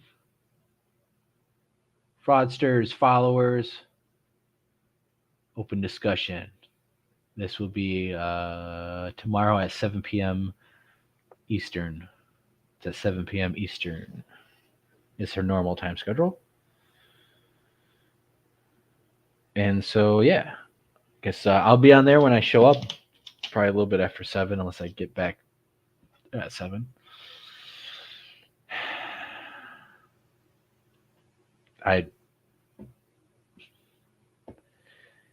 And mostly does 99% of the people that says anything about Bigfoot. Actually, some of the stuff I say, I can't prove. It's all my theories and speculation. I base a lot of stuff off my experience, but there's a lot of stories and experiences that I can't prove that is real and stuff. You have to take my word for it. So, I do try to present real evidence and get that fucking shit on camera to present for you guys, but at the same time, there's a lot of shit that has happened. Like this last time, I'm reviewing footage of when me, you, and Tyler and Sid are out in the field, and whatever it was, eye shine ducked underneath the field. I didn't capture it. I start filming right after it, and the eye shine that we capture in the woods, and I walk down towards it and stuff. You remember that? Yeah, that was weird. All that. I don't have any of it on camera. It's not on any of the files, but I was filming it. Wait, what? I don't have that segment of video on any of my files anywhere. It just disappeared? Now it's like it didn't even register. It's not there. That's weird. And I was filming there for like 10 fucking minutes, 5 minutes, 10 minutes. Went down there. I mean, we were there sitting there. So like the shit that happens, stuff that unexplained stuff that happens, stuff that I beat myself over because I make my own mistakes losing SD cards, or stuff that just doesn't even show up on. So yeah, that sucks. It does suck because I was looking forward for that, and then and then it's like when like going into editing and stuff, like I look forward to that piece of evidence and almost being the main focus, and now that it's gone, it's like it's almost like, well, I can put something together that doesn't show anything besides us just walking around, which I don't like to do because I want something, to be presented. And it's frustrating. And it's just like, well, oh, okay, well, now I'm still going to put it together. I just, now it's that motivation ain't there to like, oh my God, now I got this amazing piece of evidence.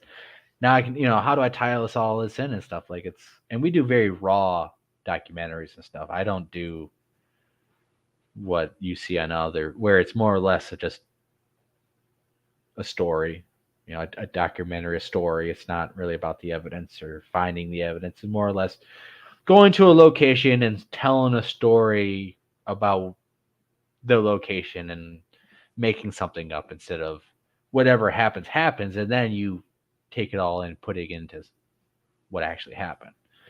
We kind of do more raw formatting, so it sucks. And it's kind of why a lot of that footage hasn't come out yet, because it kind of bummed me out. Like and I got it on film. Like I remember viewing it, watching it, seeing it on camera. I'm filming it on camera, making sure everything's going, but it's gone. So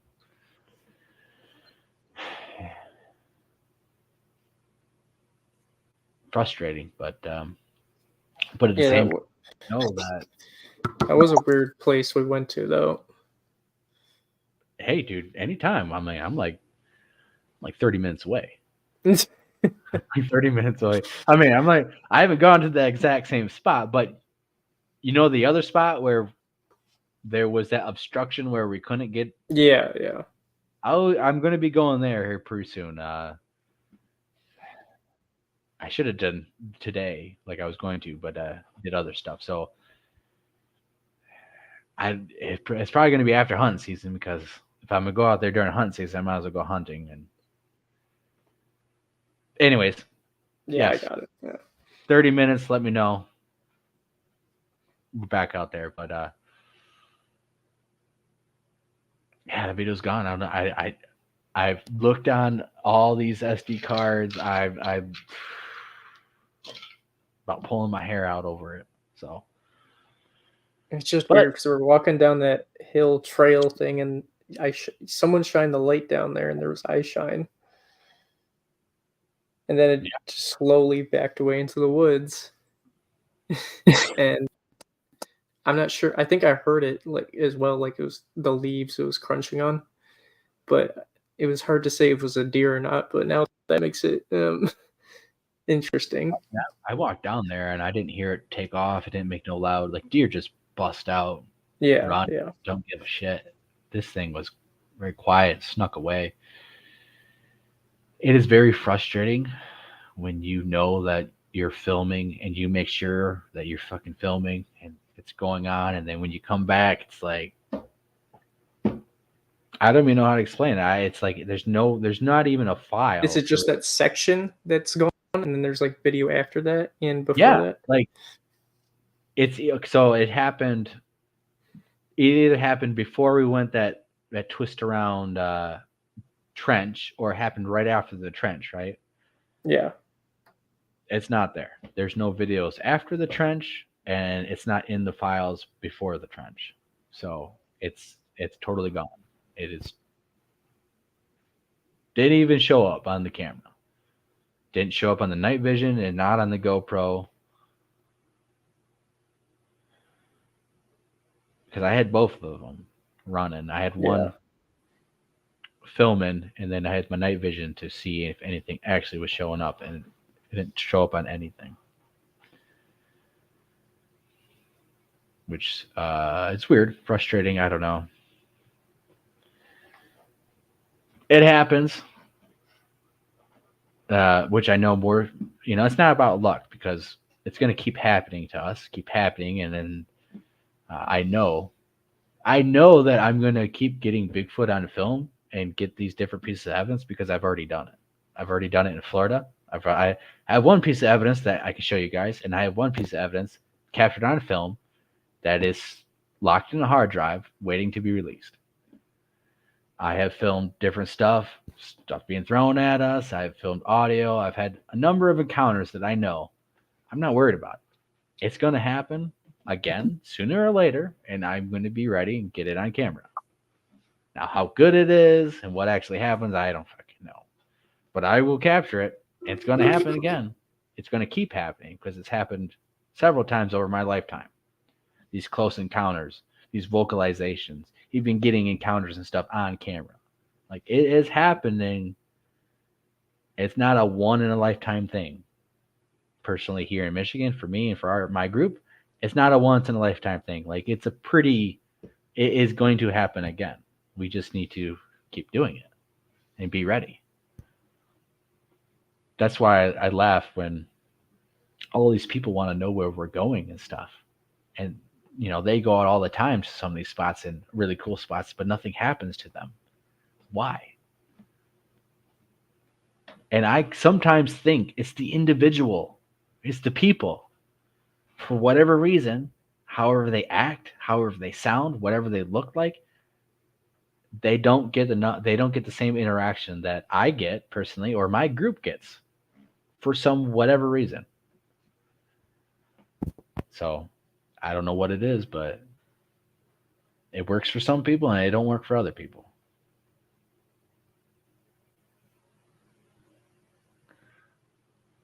All right. I think that's about it. Almost 4 hours. This is totally officially done now. I'm going to play the outro. I'm going to stop myself before we jump into any more topics and I get going again because I still have a lot of energy. I'm pretty excited. I'll be doing this back again. I'm excited for tomorrow's show with Nikki. I'm excited. I'm excited. So,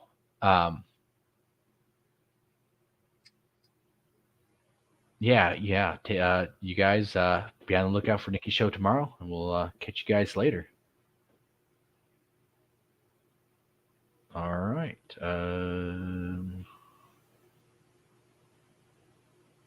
Gotta find the outro. All right, everyone. God bless and stay safe out there.